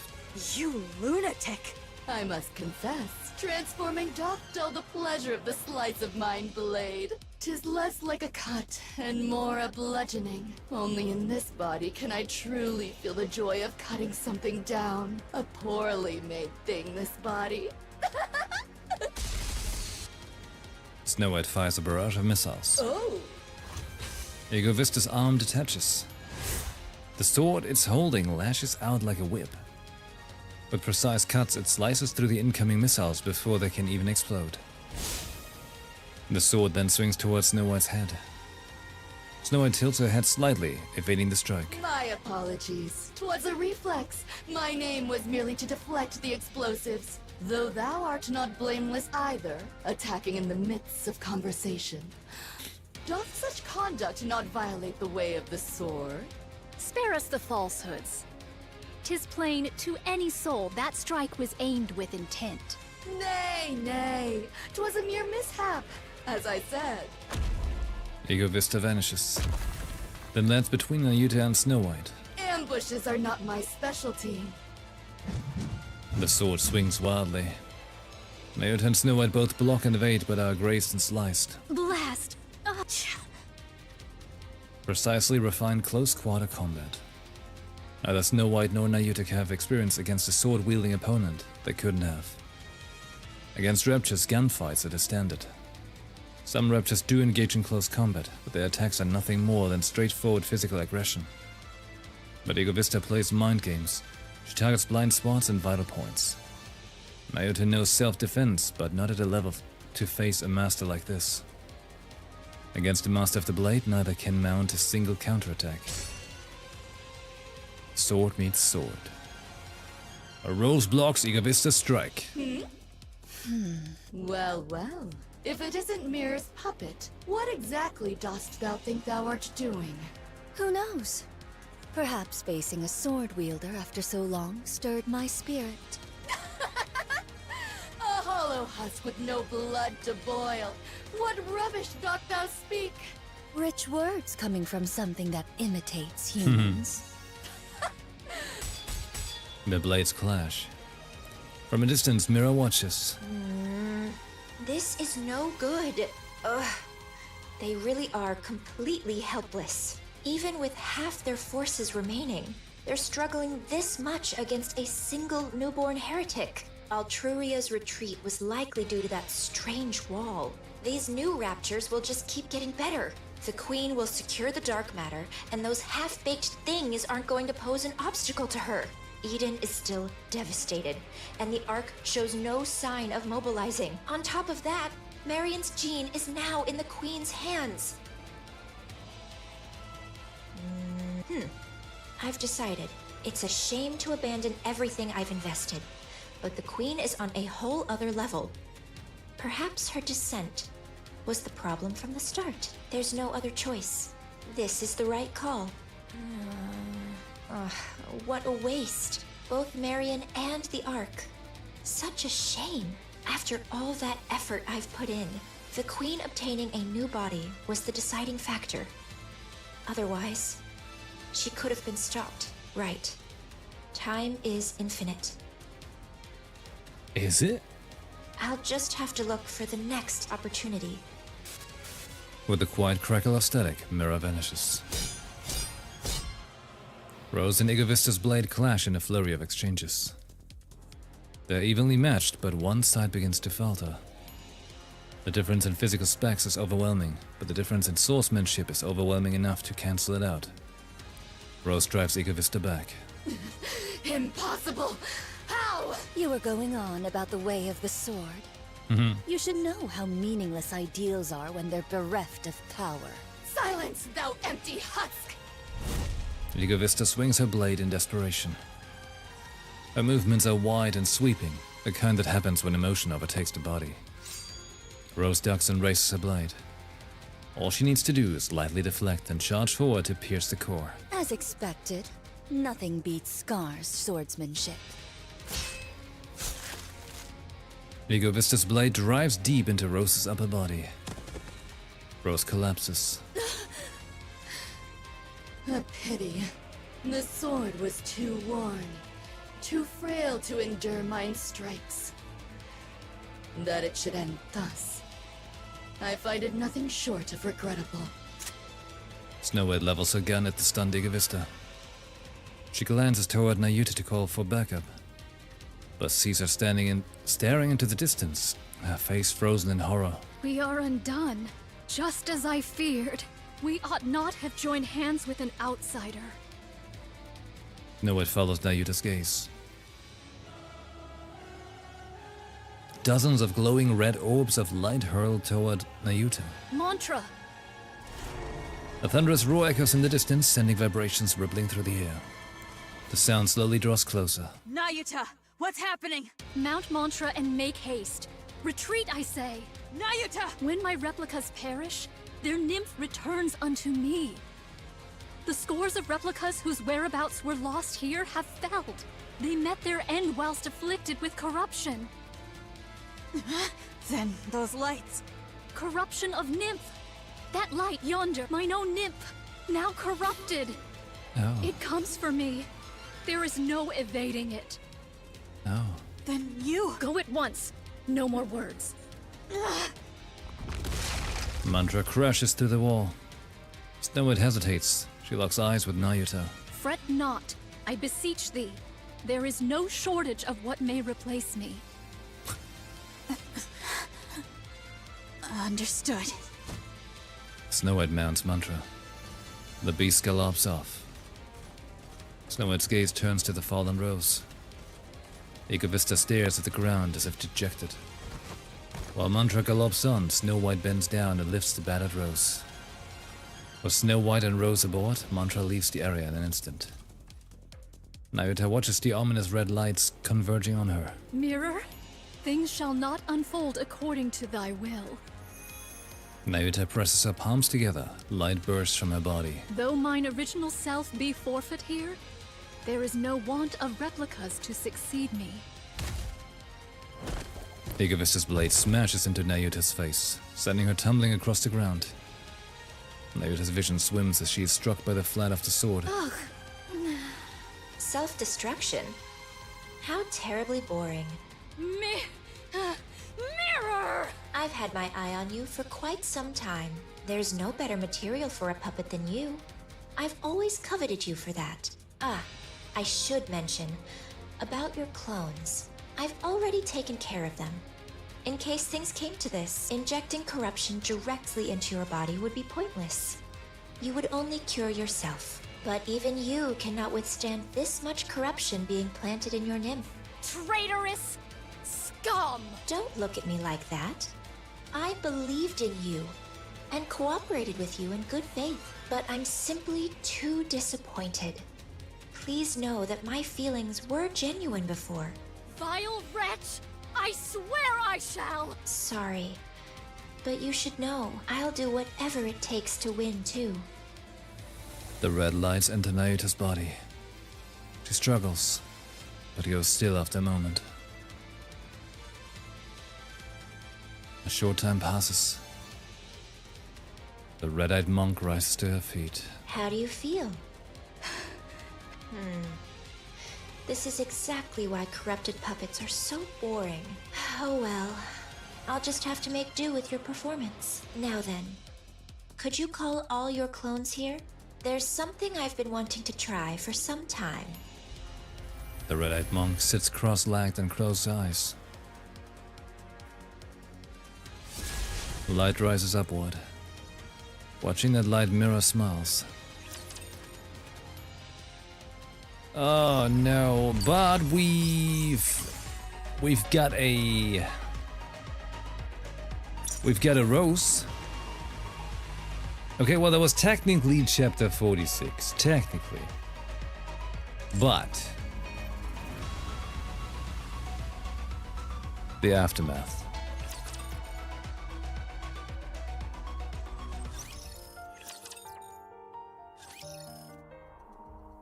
A few days later in Eden.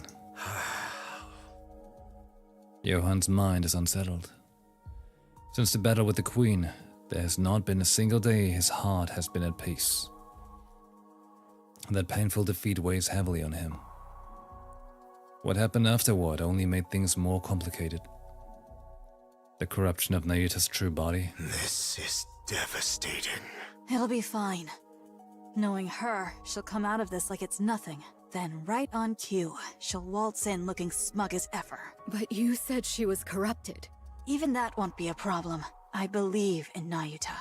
I can't tell if that's trust or just blind optimism. She may not have always told us everything, but she's always been thinking several steps ahead. And we've benefited from that numerous times. So, things will be alright. I trust her. Fine. Then I'll trust the monk too. Come to think of it, there's no way someone as conniving as her would be struck down like a dog. Yeah, like you'd think someone who's like constantly also like operating that many clones would consider this potential scenario of actually getting corrupted, right? She must have something up her sleeve.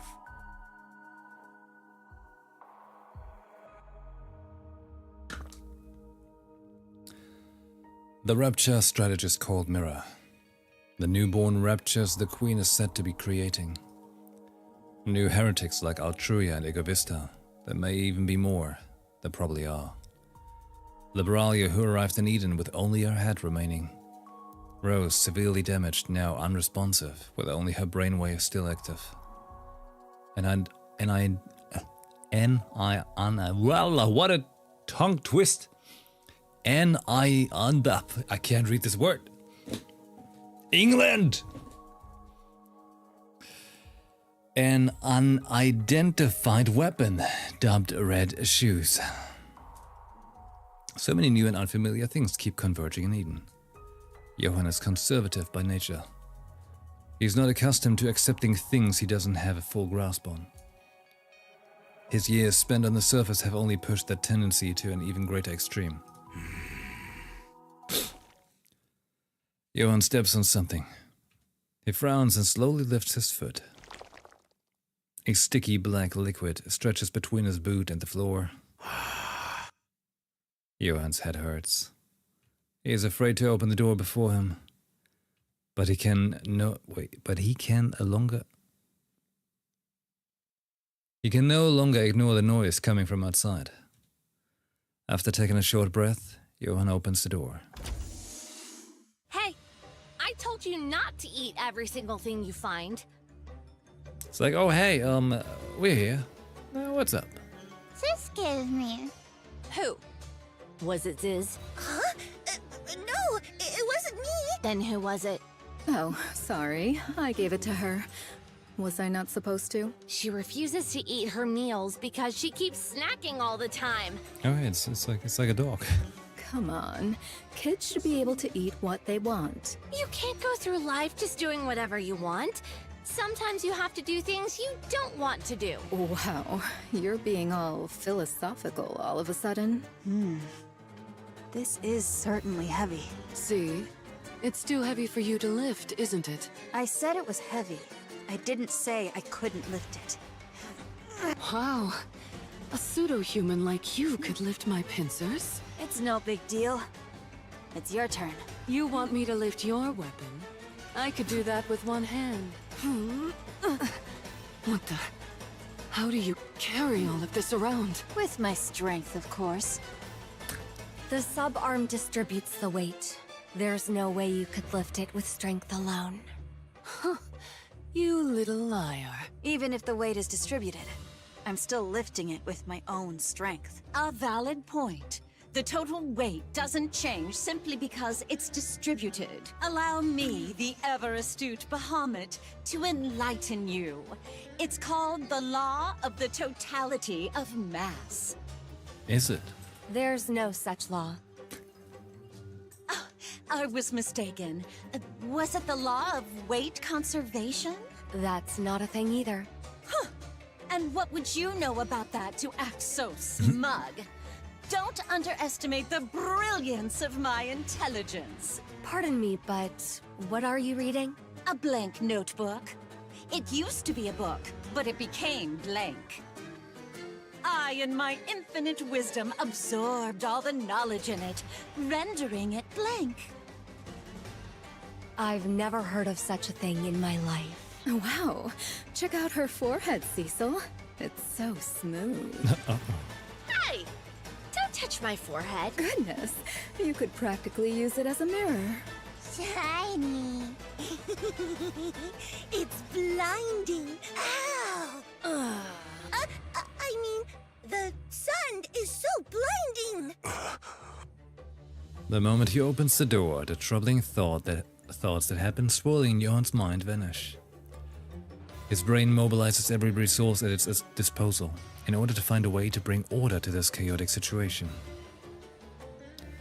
He combs through his memory and speaks the words he once used to resolve situations like these. Be quiet. But things do not quieten down at all. Johann's head pounds. He needs to resolve this situation one way or another. He quickly assesses what's happening. He approaches the source of the commotion, the person whom everyone is shouting at. What is it? Are you the leader? You could say that, for the time being. We need to sort some things out. You call yourselves the Four Beasts, correct? Yes. You're heretics. Yes. Who created the Queen. Indeed. And you're her associates. Yes. You saddle up to just about anyone, don't you? I've been briefed about you ahead of time. Johann is startled by the sudden strange sensation against his leg. He looks down. A girl is clinging to his leg. Hug me. My. Just a kid and already taken with a handsome face. Johan ignores the girl and continues. As I was saying, your Hug me. end goal is... I have a hard time believing you helped us out of Hug me. goodwill. So I need you to be clear about your intentions. You're aware of who we're going up against. Hug me. Johan bends down and lifts the girl up. He holds her out at arm's length and looks at her. Hug me. I don't know how I'm supposed to hug you. Just wrap your arms snug around her. Johan brings the girl into his embrace with stiff, awkward movements. She falls asleep almost instantly. She's asleep. You're right. She'll sleep in just about anyone's arms. Do I have to keep holding her like this? Yes. If you put her down, there will be hell to pay. What do you mean by that? She'll cry and scream and all that. How long do I have to stay like this? Probably until she wakes up. Johan looks down at the sleeping girl in his arms. His arms! Hey, no, Kiro, thank you for hanging out. Good luck. The thoughts that had been tormenting him moments ago are completely gone. Focusing all his attention on holding the girl, Johan stood frozen in place. This is the first time Cecil has seen this side of Johan. She bursts out laughing in the end. Alright, I have a clear picture of what's going on. We'll cooperate. Do I need to remind you of who we're up against? There's no need. We've met her. So, that was the queen? No wonder. What would happen if we leave her alone? I have no idea at all. According to Snow White, she's establishing a new faction, which means they intend to create a world of their own. Any notion of coexistence is just a pipe dream. Leviathan stares at the girl asleep in Johan's arms. That's reason enough. We're in. So we just wait until the young man contacts us? For now, yes. Understood. We'll wait then. Isn't she heavy? No, I've gotten the hang of it. I see. The girl suddenly opens her eyes wide. She slips out of Johan's arms and runs off. Hey! Where are you going? Honestly, I can't take my eyes off her for even a second. Leviathan chases after the girl. Johan rises and follows.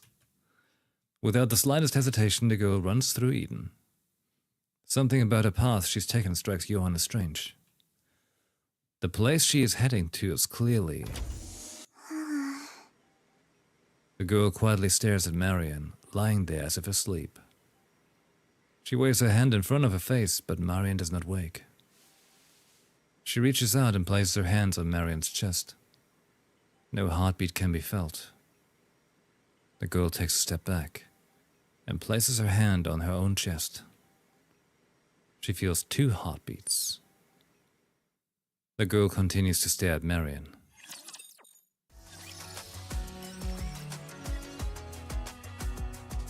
Go to the downtown area? No, we were just getting somewhere.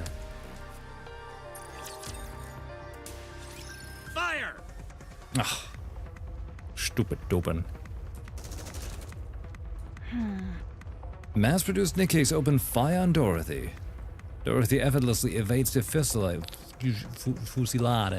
lost in thought. I suppose this must be because of the Queen. The Ark's leadership must already know that the Queen has come to the surface. Information that is highly confidential. They're attacking me on grounds that it is closed that information and stirred up unrest among the public. But this is not what I had in mind. One would expect leadership would summon me for a meeting, or even an interrogation for leaking classified intel. I intended to make my case for the necessity of the Third Surface Reclamation War, but of course leadership couldn't possibly be swayed. But for the Nikkeis who are completely kept in the dark, and the civilians who are equally uninformed, the mounting chaos with the Ark would have been even more than enough to shake them to the core. I need to be the one who puts those fears to rest. It's impossible to explain everything to them as it were, so some degree of deception is necessary. That way it will be easier to incite them. After all, what people want are visible facts and solutions. What lies beneath never interests them. The performance I've put on in the Ark until now should be sufficient to draw in both Nikkeis and the people alike. But this I did not anticipate. I didn't think they would attack without warning, and in the middle of the city no less. What's going on? Dorothy avoids every bullet as they rain down on her. Citizens flee in terror or collapse to the ground. She moves carefully so no one gets hurt. Any casualties will prove fatal to her plan. Even the slightest association to what is going on would be just as fatal. You little rat! Where are my damned reinforcements? The moment Doban's shout fades, a swarm of mass-produced Nikkei appear. They open fire on Dorothy. This could go on forever. Dorothy dashes forward. Weaving the hail of bullets, she charges towards the mass-produced Nikkei spread into formation. She does not draw a gun, instead using hand-to-hand combat she takes them down one by one. With no knowledge of close quarters combat, the mass-produced Nikkeis begin to fall. Dorothy keeps dropping them without a pause. Damn pilgrim! Deputy Chief Doban. Oh, so you know who I am. Information on the Ark's commander-in-chief and deputy chiefs is kept well hidden, with the exception of yours. So it left an impression. Given the low security clearance, I assume you aren't anyone of significance. Am I right? I don't believe we've formally been introduced. Have we met before? Like hell we have. Then, do you hold some personal grudge against me? It's nothing personal. I'm acting on behalf of the Ark. What did you say? I've known about your little scheme all along. I won't let you have your revenge on the Ark. Revenge on the Ark? What on earth are you— You're part of the Goddess Squad, and you're the acting leader, Dorothy. That's right. You must want revenge, don't you? The Ark should have been yours, and yet there's no place for any of you in it. But I won't allow it. But as long as I, Deputy Chief Doban, am here, you won't have your revenge on the Ark. You? How do you know any of this? Seeing Dorothy's reaction, Doban becomes certain. This is it.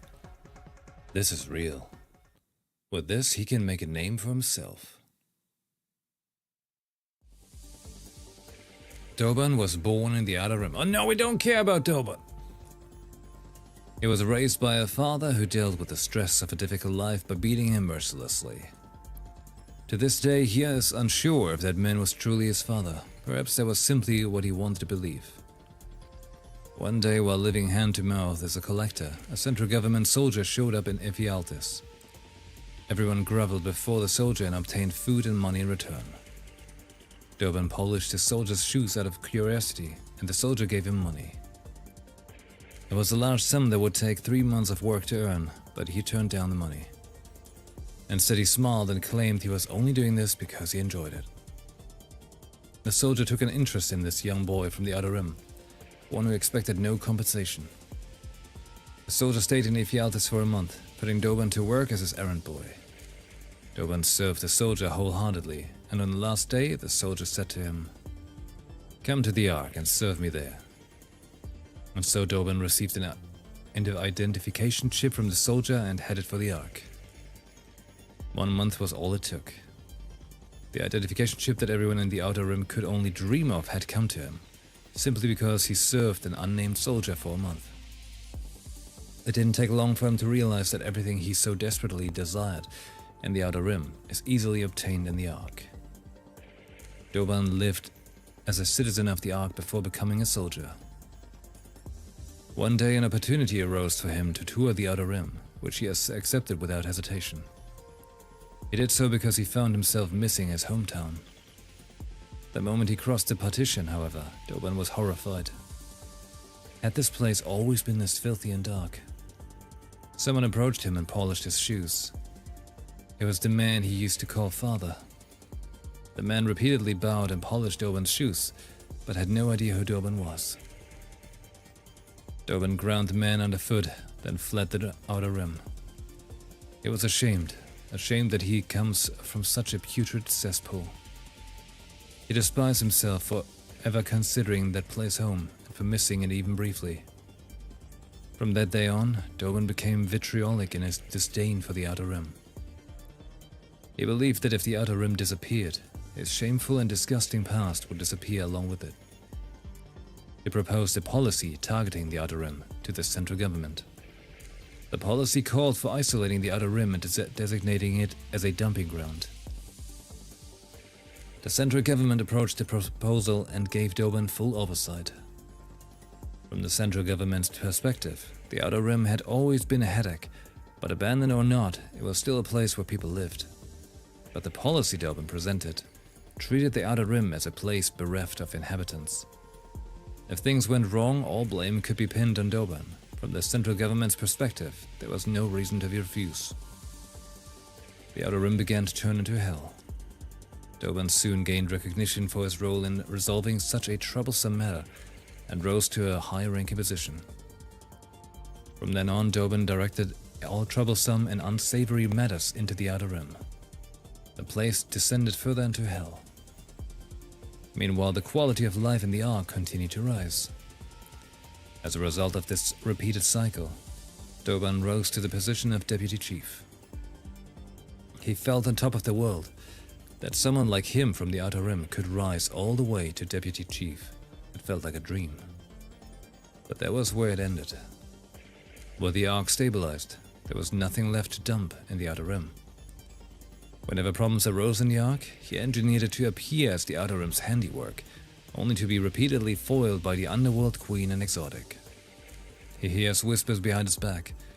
He's accused of selling out his own hometown for promotion, and now that he's without a scapegoat, he's powerless. Dobin began to grow anxious. He had a dream to make the Ark his own personal fiefdom. The thought of an Outer Rim native standing atop the Ark filled him with unbridled joy.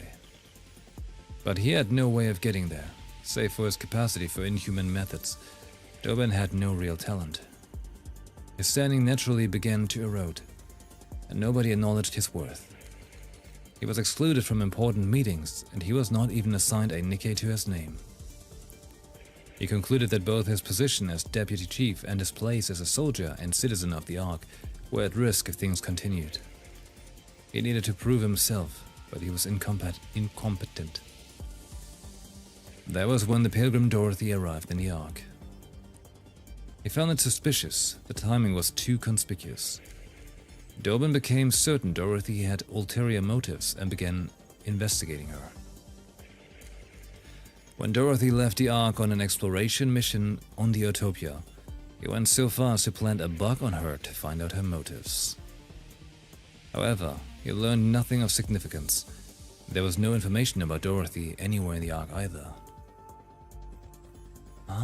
Semi-event. I see. I see it.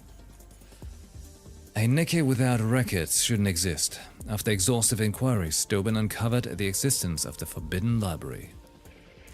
His position as Deputy Chief made that a possibility. Dobin set out to comb through the Forbidden Library. However, the library's doors remained closed to him. Breaking in without authorization would be a death sentence, even for a Deputy Chief. Since there was no way to access the Forbidden Library would be granted to him, Dobin was left stomping his feet in frustration. After days of lurking around the Forbidden Library, he spotted a Nikkei scoping out the same area. Dobin sensed that an opportunity would present itself in some form. And sure enough, something miraculous happened. There was a blackout in the Ark. Shortly after, the Nikkei who had been loitering came sprinting out with the book in hand. Dobin shot the Nikkei in the head, stole the book from her and fled. After reading everything written in that book, Dobin let out a shout of triumph. All records from the Forbidden Library carry inherent credibility so the contents of the book could be trusted. He became certain of Dorothy's intention. He was convinced if he killed Dorothy before she brought a ruin to the Ark, his standing would solidify for good. Eliminating the instigator intent on destroying the Ark right before any damage occurred. Just imagining himself as the hero who averted the crisis and saved the Ark filled him with joy. He's just standing there. Aha!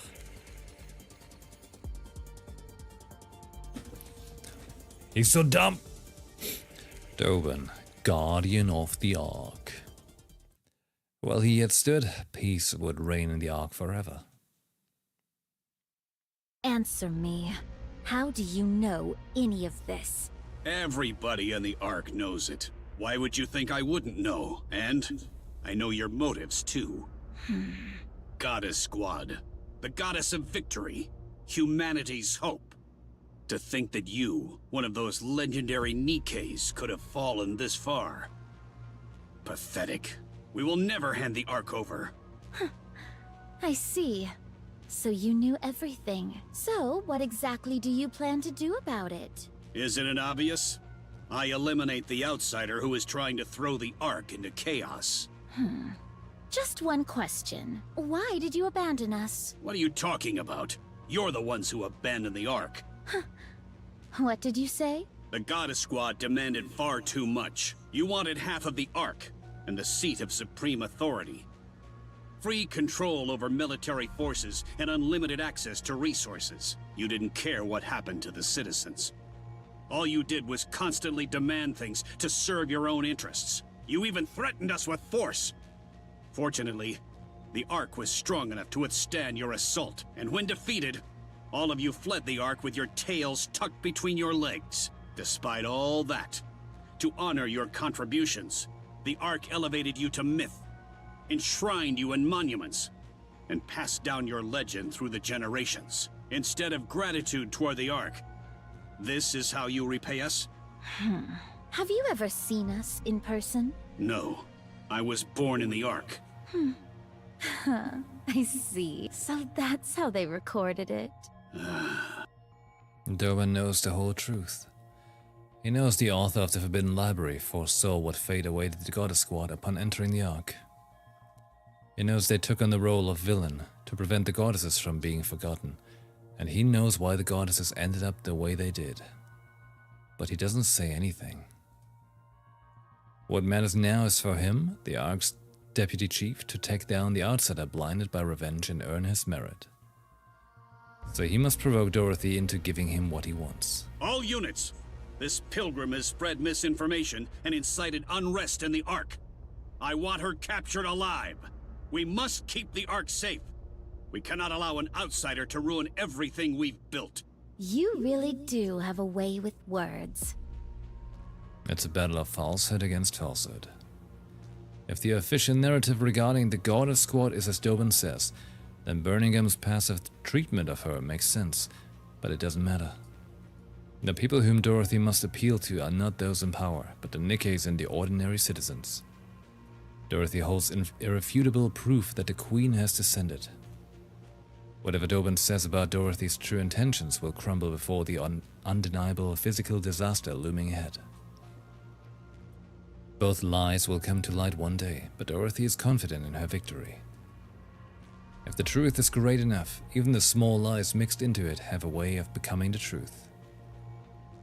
To ensure that she'll come out on top when the decisive moment arrives, Dorothy decides she must first control public sentiment. Dorothy once again cuts through the mass-produced Nikes. Escaping would be easy, as would subduing them. But I needs to come off as the victim, since the public tends to side with the weak. I'll give them just enough of a fight and take some hits, but under no circumstances can I use my gun, and there must be absolutely no casualties. I must appear as someone targeted by the central government for telling the truth. Dobin's actions here will give the Nikes and citizens the confirmation they need. Confirmation that the central government has been deceiving the Ark. Why don't you take a nap? Dorothy drives her knee into the abdomen of a mass-produced Nikke. The Nikkei bends at the waist and groans. At that moment, the mass-produced Nikkeis explode, sending fragments scattering everywhere. Huh? The Nikkei beside her charges with a shriek and lunges at Dorothy, trying to grab her. Dorothy reflexively dodges and breaks the Nikkei's stance. The Nikkei staggers, then detonates. What a sicko!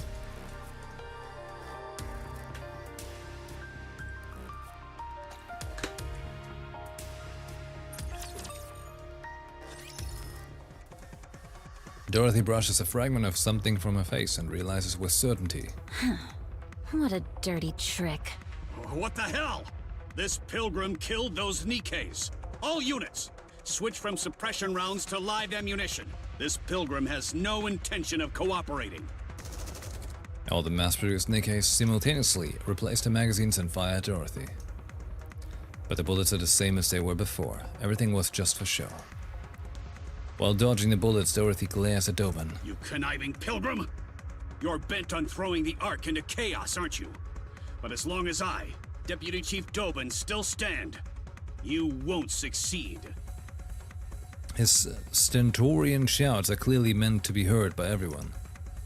Dorothy feels a rage boiling from within. Do you have a death wish? You'd even lay hands on a human? No matter how intensely you despise the Ark. Isn't this going too far? Looking at the loathsome man before her, spouting drivel. She considers perhaps breaking one of his legs wouldn't be so bad. She could stage it as an accident, make it look like he fell on his own. A mechanical sound echoes from above. Dorothy looks up. Robbie and I land together aboard 7 Dwarf Zero. We assess the situation. Fragments of fallen Nikkeis lie scattered across the ground. Dorothy! It wasn't me. I know, I'm asking what happened. Dorothy looks at Doban. Were you the one who talked? Huh? About what? About me. To that human. Of course not. Why would I go around talking about that so carelessly? Ah, the counters! The Ark's beacon of hope. You've arrived just in time. Pilgrim, it's over. Give up now. Have you come to stop me? Yes. I see. In the end, you're all the same. It seems like your patience is wearing thin. Considering how much Doban is provoking you, perhaps you were considering breaking his leg and staging it as an accident? I don't know how things got to this point, but I think we should talk things over first. That is what I intended. But the other side does not seem so amenable to the idea. What? Hey, you! Aren't you here to back us up? No, we came to take Dorothy with us. You fool! Take a good look at this carnage. That pilgrim has already killed 2 of my precious Nikkeis. Invaluable assets to the Ark. That's impossible. Dorothy doesn't use explosives. Looks to me that those Nikkeis exploded from the inside out. As if someone planted bombs in them beforehand. You idiot! A little success and suddenly you can't see what's right in front of you. This pilgrim is set on overturning the Ark. And you're defending her? Yes, I'm siding with Doro. You traitor! You have no idea what she's really capable of. I would say I know her better than you do, Deputy Chief. Filthy traitors! A lot of you! I'll see you all court-martialed and hanged! You say I don't know her true colors? It's you who doesn't! I'll show you what kind of creature that pilgrim really is! Come out! At Doban's gesture, the formation parts. Numerous mass-produced Nikkeis step forward. They are all Product 23 model Nikkeis. All of them remove their visors to reveal familiar necklaces around their necks. No way. Memories from aboard the Utopia come rushing back to me. The image that held Dorothy captivated. A name surfaces. Pine. No, something is different. The mass-produced Nikkeis who have stepped forward each wear anxious expressions. They glance around nervously, their gaze is wavering. They're all individual Nikkeis. They cautiously turn their eyes towards Dorothy. Up until now, I've never seen Dorothy wear that expression. Seeing Dorothy's face, Dobin celebrates inwardly. The name you heard spoken throughout the wiretap while Dorothy was aboard the Utopia, Pina. The same one confirmed in a book from the Forbidden Library, Pina. Whoever this Pina is, she's clearly someone important to Dorothy. So he dug through old records to learn everything he could about Pina. Fortunately, the book from the Forbidden Library even detailed her final demise. From there, he mobilized as many Product 23 models as possible. He prepared and equipped them with the same necklace seen in the photo. Now he'll send them hurtling towards Dorothy, then kill them all. If Dorothy becomes angry, good. If she loses reason, even better. If she comes charging at him to kill him, it'll be perfect. In that moment, she'll become the Ark's public enemy #1. The Nikkeis at his side are equipped with energy shields rated against optical weapons. Dorothy uses optical weapons, favoring precision low-output shots over high-output ones. The shields should hold against her shots well enough. And in the process, Dorothy's weakness will become fully exposed. After that, everything will fall into place. He'll take down Dorothy, the Pilgrim will with unclear motives who poses a clear threat. It will be easy to frame her for attempting to overthrow the Ark, especially because she's a well-known Pilgrim. Then Dobin will be recognized for his efforts, for saving the Ark from danger. He recalls Dorothy's reaction earlier. Drunk on the feeling of victory, Dobin smiles for the first time in a while. I don't fully understand the relationship between Pina and Dorothy. Even so, one thing is certain. Pina is more precious to Dorothy than anyone else. And the image of that very person is standing before her now. This is an act of desecration. A vile one at that. It is trampling with muddy feet into the sacred space of strangest cherished memories. Go. A mass-produced Nikke resembling Pina hesitates, then runs forward. She spreads her arms towards Dorothy and forces a smile. Dorothy stands frozen, staring blankly at the sight before her. The Nikke approaches. Dorothy. And she explodes. Ruppy. Ruppy! Roger. Putting a bullet in that bastard's head now. Oh, that's a good idea. Subdue Dorothy! Dorothy draws a gun. She aims it directly at Dobin. Ruppy rushes in and grabs Dorothy's gun. Let go. Wait! Fall back. Roger. Let go, I said. 7 Dwarfs Zero activates and Ruppy withdraws from the area with Dorothy in tow. I glare at Dobin. You fool! What do you think you're doing? Traitorous scum!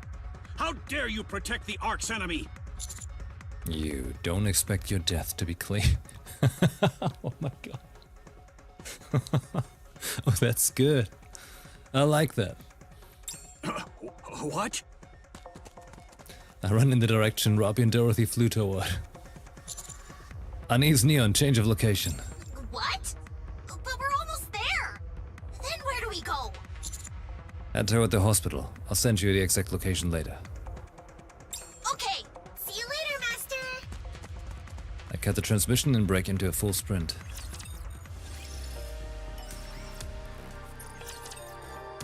Full sprint! I sprint in the direction Ruppy and Dorothy are headed. The only problem is, I don't know the exact location either. There! Ruppy tumbles across the ground. From a distance, I catch sight of Dorothy pulling away. Commander! Ruppy, are you okay? Take cover! Dorothy fires wildly. I quickly hurl myself to the side. The optical rounds scrape across the ground. She fired a gun? She's lost her mind! Dorothy approaches rapidly in low flight. Ruppy unleashes a volley at her, but she rolls clear of every shot. In the same motion, Dorothy fires back with optical rounds. Wait, if I get shot, I'll die! The same goes for me. Ruppy and I roll out of the way as heat grazes our bodies. Dorothy walks slowly toward us. Do you intend to keep going? I prefer not to. But if I stop, you'll go back and kill Dobin. That's right. There's no reason to let him live. Stop this. You said you would take over the Ark. If you do this, all of your plans will fall apart. Everything you have prepared till now will become meaningless. Everything I've prepared, it has already been ruined.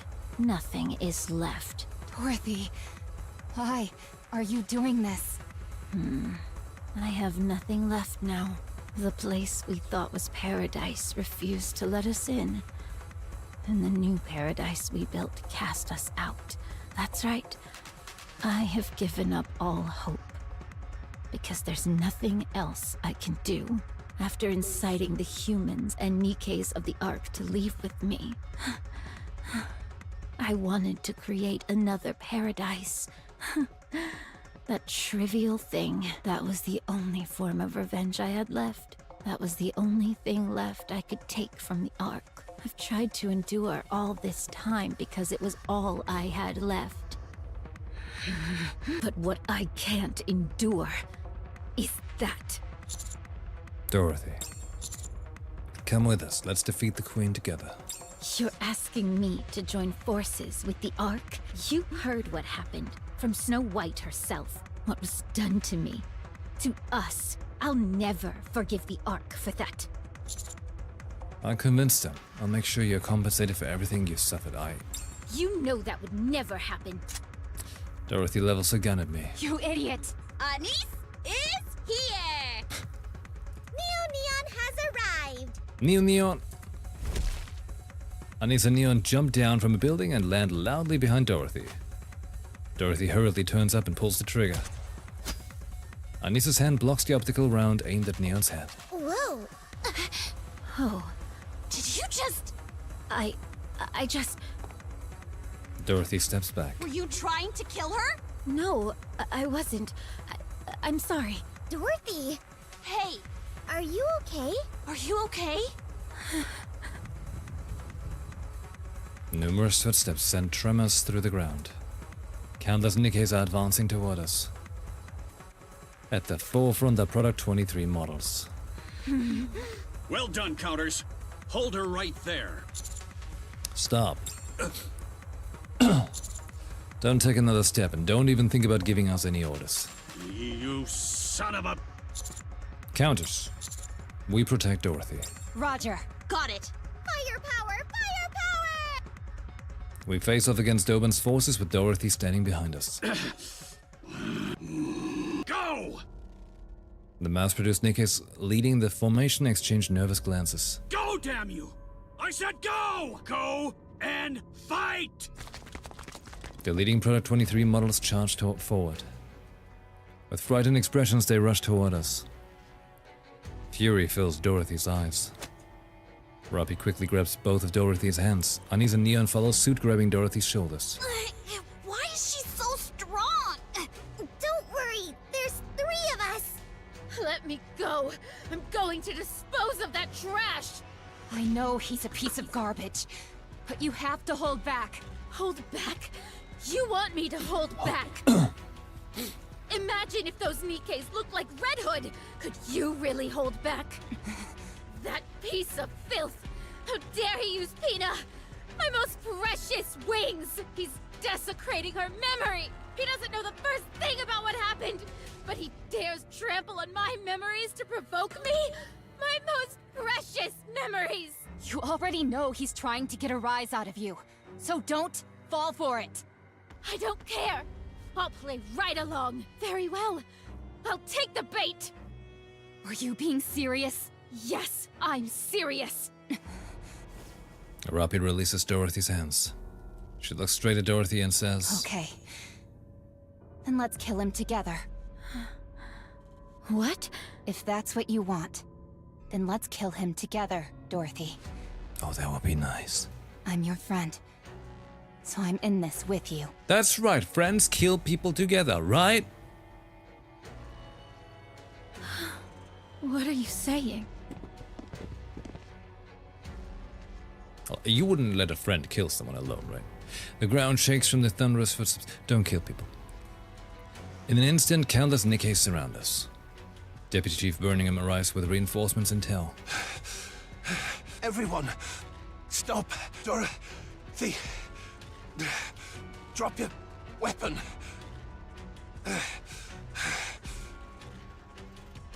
Birmingham! I said drop your weapon, Dorothy. Now, drop it. Why should I? Perfect. Exactly what I hoped for. A large audience. Dobin fiddles with something. I get a bad feeling in the pit of my stomach.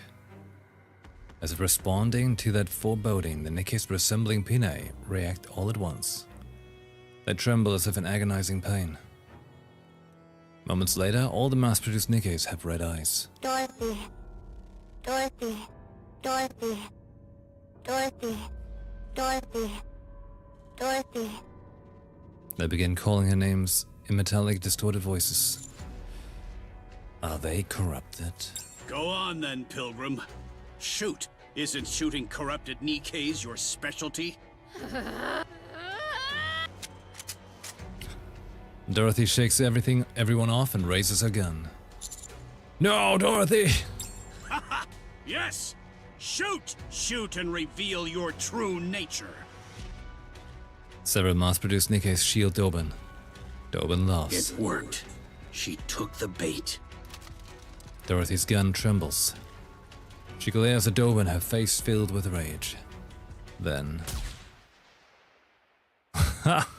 Look at that! He's got it pulled in. A hole opens in Dobin's head. Oh, tell me it's Birmingham! Dobin collapses to the ground. Red spills from his head and stains the ground. His body lies motionless. He dies instantly.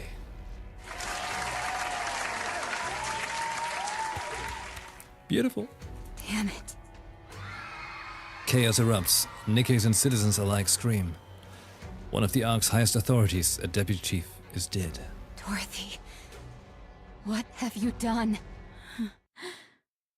It wasn't me. I turn my head. Smoke rises from Deputy Chief Birmingham's gun. I knew it! Look at that man. Ah, poetry. So much poetry, I got a hair on my tongue.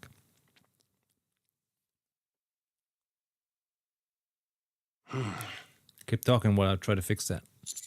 Deputy Chief. Enoch. The verdict. I will deliver my judgment. The mobilization of private forces within the Ark without majority consent of Ark leadership. The mobilization of private forces within the Ark without majority consent. Okay. The use of live ammunition within the Ark without majority consent of Ark leadership. The use of explosives within the Ark without majority consent of Ark leadership. The meaningless sacrifice of Nikkeis in the process. Furthermore, the misuse of classified research data pertaining to corruption without majority consent of Ark leadership. All of the above actions resulted in considerable disorder within the Ark. I hereby deliver judgment on Deputy Chief Birmingham, who carried out summary execution on Deputy Chief Dobin, the party responsible for the aforementioned offenses, on the basis that Deputy Chief Dobin's actions could have further destabilized the Ark's already turbulent situation, on the basis of the potential threat posed to the Ark by unnecessarily provoking the Pilgrim, Dorothy, an unidentified entity. Furthermore, on the basis that Deputy Chief Dobin held no meaningful influence over the Ark's current operations, I hereby rule Deputy Chief Birmingham's summary execution of Dobin a justified act. I'm a fan. Oh yeah. Hey Arcanimus, hello. Please note that this ruling factored in the special circumstances of the situation being treated as wartime. Good. That's a relief. Birmingham, who is drenched in sweat, looks at Dorothy. Dorothy stares back with a shocked expression. A real relief. Birmingham serviced his Nikkeis, filling the streets and the citizens watching everything unfold from a distance. Then he whispers to me. Help me put the Nikkeis and the citizens at ease. But what? Why don't you do it yourself? I'm not good with crowded places. Very well. A private call comes through from Enoch. I will dispatch personnel to retrieve the body of the former Deputy Chief Dobin. Additionally, I will request that Elysion treat the Nikkes afflicted with corruption. They should be treatable with the Valpaus we have secured. So you knew about this? Yes, but I am the only one who does, so there is no need for concern. Good. I'll leave it in your hands. Very well. I look around. I see the trembling eyes of the countless Nikkes and citizens. At the end of the gazes, Dorothy stands. I take a deep breath and point at Dorothy. This is Dorothy, the second leader of the Goddess Squad. The Goddess Squad is not a legend. They existed, and their leader stands before you now. What on earth are you saying? Dorothy is innocent. I can vouch for her. You all know what Dorothy has done for the Ark in its time of need. I will personally guarantee Dorothy's safety. As the commander of the Countess, the Commando Unit, former Deputy Chief Dobin, he attempted to frame and execute Dorothy. His motives are currently under investigation. His actions were no different from acts of terrorism, including the discharge of firearms and the planting of bombs inside Nikkes to use them as weapons. He was executed by Deputy Chief Birmingham. Should I say more? Do I need to address what Dorothy or even Dobin said? As I mull these things over, my eyes meet Birmingham's. He subtly shakes his head. This is all I can share at the moment. Further details will be provided in a statement from the central government. From here on, please follow any directives issued by the central government. Thank you. The commotion begins to settle. Dorothy. Who gave you the right to talk about me like that? Oh my god. I'll convince them. What? I'll convince them so that you can be compensated for everything you've been through. Just trust me. Handcuffs are placed on Dorothy's wrists. Wait. This is just for show. She did discharge a firearm in city limits after all. Besides, do you really think this metal scrap can actually restrain her? Of course not. For now, we'll hold her at the rehabilitation center for Nikkes. We can talk there. Very well. Oh, and by the way... Yes? Well done. In times of chaos like this, it's more helpful to convey just the immediate situation than go into detail. It also buys us time on our end, which is even better. You're still a little rough around the edges when it comes to knowing when to cut things off, but you'll improve. Okay. Anyway, go inside and rest. We'll talk again soon. Understood. Thank you. Dorothy. Yes? Behave yourself. And don't cause any trouble at the rehabilitation center. I'll hook you up with some outside food. Any magazines you want. Just say the word. You three are absurd.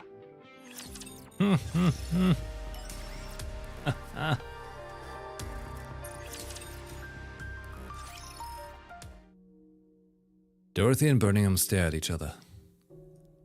After more than 10 minutes, Dorothy begins to grow restless. Just as she is about to speak, Birmingham opens his mouth. You were too hasty, inciting Nikkes and citizens to rise up toward a third surface reclamation war. Did you really think that would work? All of you were dragging your feet.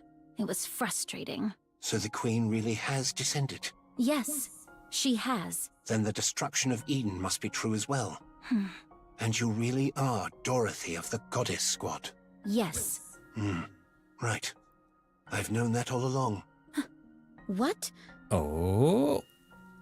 I knew you were Dorothy of the Goddesses from the moment we first met. I knew those in the Ark regarded us as legends, but I didn't expect a deputy chief of all people to buy into it. When we first met, you asked me something.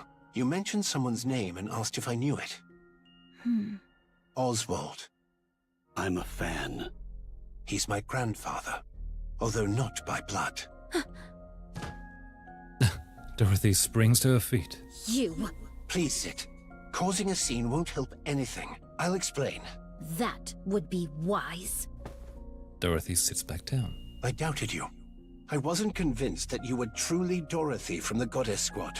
I saw through your true intentions of either destroying or taking over the Ark early on, but I couldn't bring myself to dispose of you. According to my grandfather's records, you were the most radiant goddess of victory of all. My grandfather Oswald, he allowed himself to be disgraced in order to protect you all. What are you talking about? This is the moment she finds out. Holy shit. After Operation Ark Guardian ended, the Ark deliberated over what to do with the Goddess Squad. They were certain you would wield influence far beyond the central government. So on the day you returned to the Ark, they mobilized every method they could to bring you goddesses down and to drag you from your pedestal. No one adored the Goddess Squad more than my grandfather. He held a high enough position to oversee the entirety of Operation Ark Guardian. So he abandoned the Goddess Squad, because it was obvious to anyone that they would be destroyed if they returned to the Ark. You honestly expect me to believe that? I know. There's no evidence of it. But back then, the central government was filled with the likes of Dobin. If you're going to lie, you should at least get your story straight. What you're saying contradicts Dobin's account considerably. Dobin was lying. Do you really expect me to believe you on your word alone? There's nothing more I can say. Dobin lied to provoke you. That's all there is to it. Then how did he know how Pina died? My grandfather apparently listened to every conversation in that temporary camp. He recorded it all in a book. He heard everything? Yes. It seems he originally intended to wait longer, since moving too hastily could have exposed him. But after what happened to you, he moved up the schedule, because he feared the goddesses would crumble. Why didn't anyone say anything? If what you're saying is true, why did he abandon us instead of telling the truth? Because even if he told you that entering the Ark meant you would be placed on trial, destroyed politically, and buried under false charges, you would still insist on coming to confirm it for yourselves. That was how deep your trust in the Ark ran, after all. If he'd told you that there was a problem in the Ark, and that he'd contact you later, you would never have left the Ark's entrance, because your concern for the Ark ran that deep. From my grandfather's perspective, he needed a lie that was convincingly realistic. A lie that would keep you away from the Ark, even if it bred hatred, rage, or a thirst for revenge. Even if it meant you would one day return to exact that revenge. He wanted to make sure you never wished to set eyes on the Ark again. Then why didn't he call us back afterward? The Ark had long been dominated by VTC, and VTC would never have tolerated your existence. There was nothing he could do, since they were too powerful.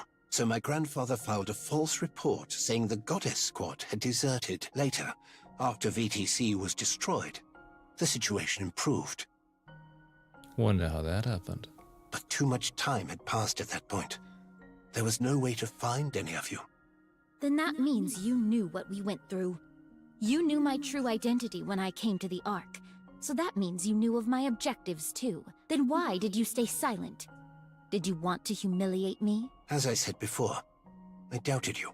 It was far too obvious that you had come to the Ark for revenge after being abandoned like that. So I kept watch this whole time, to determine whether you were the Dorothy of the past, or the Dorothy of the present, blinded by revenge, and I came to a conclusion. Your grandfather would have been heartbroken to see what became of the Dorothy he once knew. But you know what? The only reason I'm this way is because of you. I'm sorry. Dorothy freezes. What did you say? I can't speak for the entire Ark, but I apologize. I didn't come here for an apology. Dorothy, what do you want from the Ark? The Ark. I want to seize it and get my revenge. No, you cannot. As I said, I reached a conclusion after observing you. And my conclusion is this. You won't act against the Ark. I could reduce the Ark to ruins right now if I wanted to. Perhaps. You had the power, the ability, the charisma, and yet you didn't. You deliberately took the long way around. You saved the Ark from the brink of ruin multiple times. You were happy when Nikkei's and people thanked you. As you said, you could have had your revenge at any moment you wanted. But you didn't act on it. Watching you fail to fire a single shot at Dobin was what convinced me.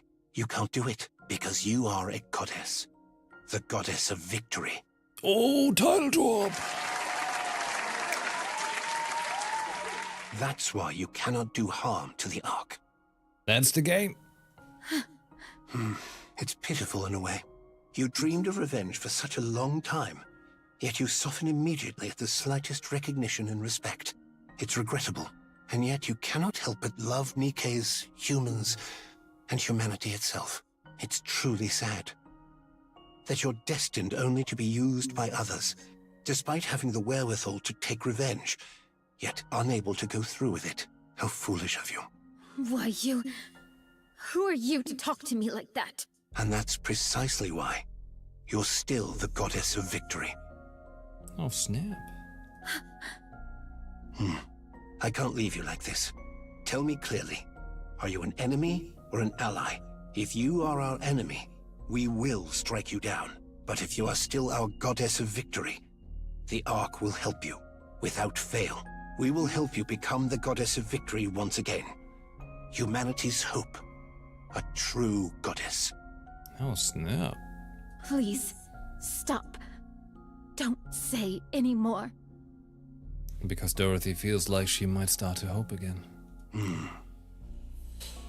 Aye. Birmingham places an old book on the table, titled Dorothy. This is a handwritten record about you that my grandfather left behind. Read it. You deserve that much. Birmingham rises from his seat and turns and walks out. He looks back at Dorothy, staring blankly at the book on the table. Birmingham looks at Dorothy, then straightens. Dorothy lifts her head and looks back at Birmingham. There was something I always wanted to say to you if I ever met you. Birmingham salutes. For fighting for humanity. Please don't. Don't say it. I sincerely thank the Goddess Squad. The door closes. Dorothy stares ahead blankly. No. How could I have been so foolish? So easily.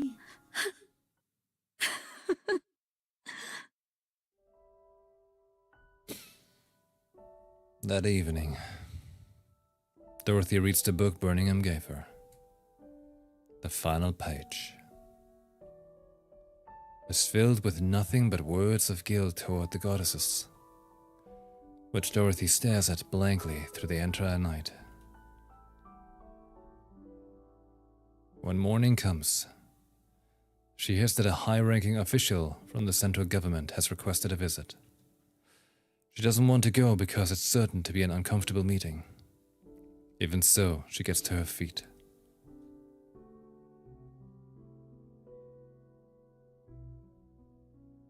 Could it be?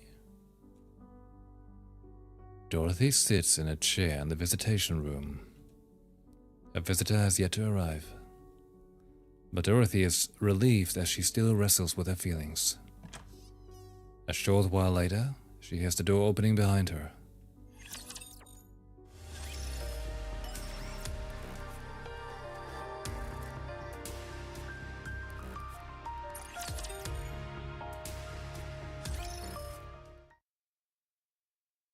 She does not turn around.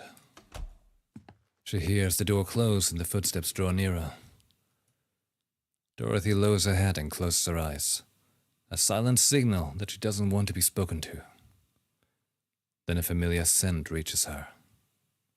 The scent of marigold. She hears a teacup being placed in front of her. The sound of the chair across from her being pulled out and someone sitting in it. A brief silence ensues.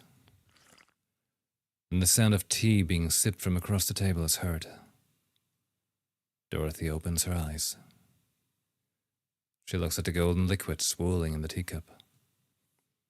After letting out a short sigh, Dorothy reaches for the cup. Just as she's about to grasp the handle, a voice speaks from across the table. Nothing beats a good cup of tea. Ay, oh my God. What a story. What a story. I see you're still as picky as ever. Dorothy freezes and her pupils widen. She barely manages to lift her trembling head to look forward. Look at that stud muffin. Anderson looks at Dorothy with a gentle smile. Miss Dorothy. Commander. Thank goodness. I was worried you might not recognize me now that I'm older. How? Dorothy's thoughts come to a halt. How many times in the past has she been manipulated by ghosts from her past? First Lily Weiss, then Pina. Weariness fills Dorothy's eyes. Who are you?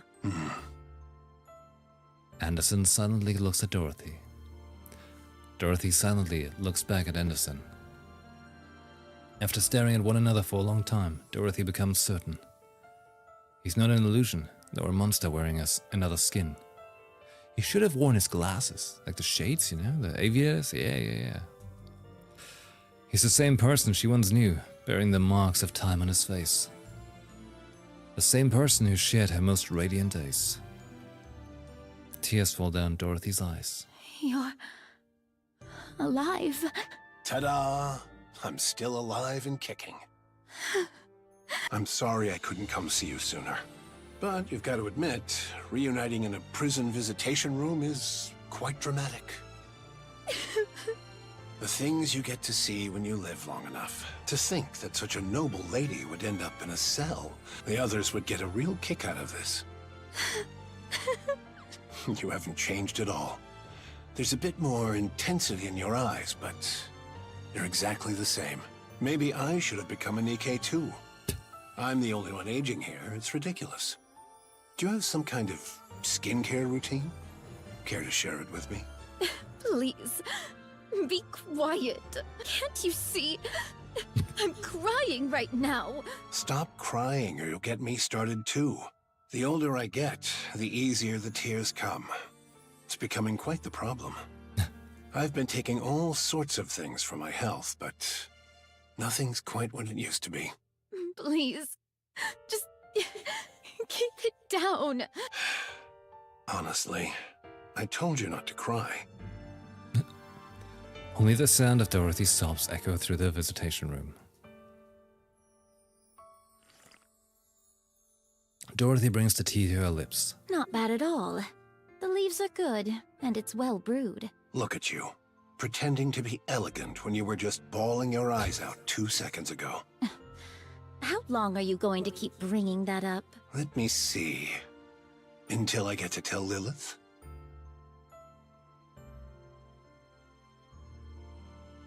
I already know. That damned queen stole Lilith's body. That thing needs to die. Without a doubt. But what are you doing here right now? You must have already heard everything. Yes. That's why I'm asking. You could be out there right now trying to tear the queen's head off. So what are you doing? Sitting here on a journey of self-discovery, are you?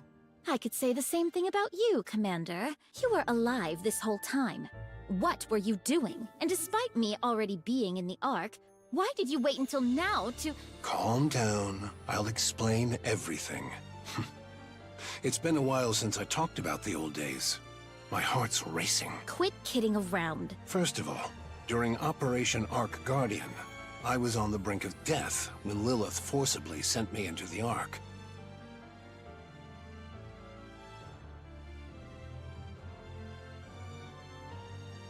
Like, there's not much game media that has moments of such impact.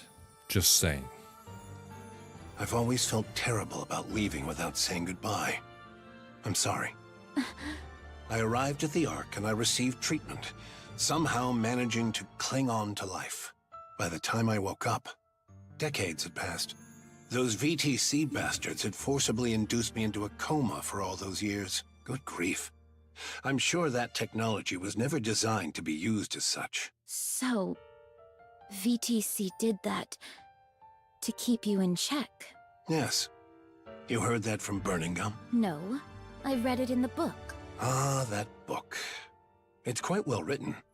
though it skims through my exploits a bit too much for my liking. But it was a fine book. Anyway, after sleeping like the dead for all those years, it was thanks to a man named Arthur that I finally woke up. When I came to, my body was a wreck, and you were all, bizarrely, being called pilgrims. I did some digging and used every connection I had to investigate why things ended up like this. I eventually found the culprit.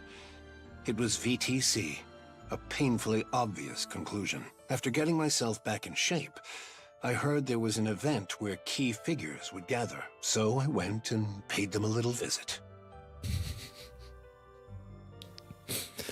He's like, I showed up at the party with the wrong outfit. You killed them all. Yes, I did. I let the leader escape, though. My achievement was recognized. Even though it's an achievement for eliminating political enemies, I even rose to the position of deputy chief. After that, I tried tirelessly to find all of you, but you were just too good at running away. There was no way to catch any of you. And though your personalities had changed somewhat, you were still out there fighting for humanity.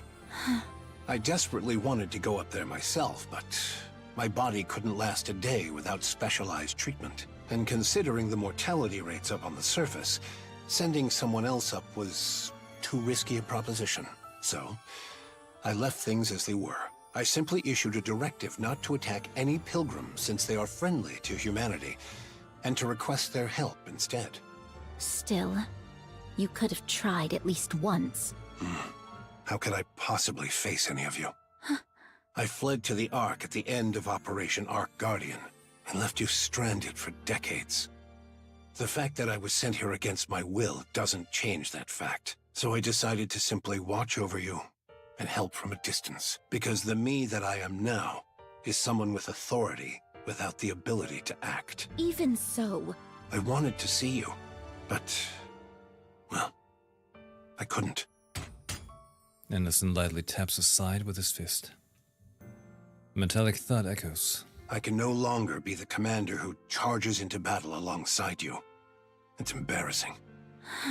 So after stepping back from the front lines, I did what I could to help with surface reclamation efforts. I cleaned up the mess we had for a military, rewrote our combat manuals. I worked quite hard, in whatever way I could, but things were a disaster. After 2 failed surface reclamation wars, the Ark was in shambles.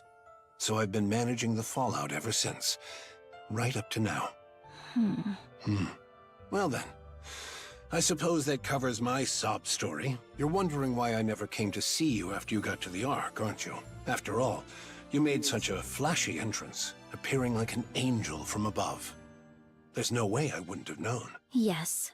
Let's hear it. I knew everything about your situation. I knew better than anyone why you'd come to the Ark. That's why I stayed away. What on earth are you saying? Because if you had asked me to destroy the Ark together, I would have agreed. I would have smashed the Ark with you and cheered for Eden. The Ark matters. Like it or not, it is humanity's last refuge. It must be protected at all costs. That is why I went to Birmingham. He has a sharp eye for people and good instincts. He's a talented man with no flaws, aside from his weight. I asked him to determine your true intentions. If you were still the same as before, the Ark would help you. But if you were truly intent on destroying the Ark... You told him to kill me? Yes. You would do that to me? The hero who is forced to cut down a fallen comrade. Talk about a cliché. On the other hand, the hero who sides with his fallen comrade and joins the Demon King's army, that's also not terribly original. I'm glad you haven't changed. Commander, I've changed a lot. No actual mind switch. No, you're the same. I'm convinced of that. You put on that tough act all by yourself, but in the end, you're guided by your heart, and you sacrifice yourself for the greater good. Stand with the Ark, Dorothy. Let's go kill that queen. Just thinking about that bitch keeps me awake at night.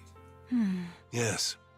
After sharpening your teeth on revenge for so long, it won't be easy. But Dorothy, the reason you never put your plans into action means you never truly intended to see them through. Excuse me for a moment.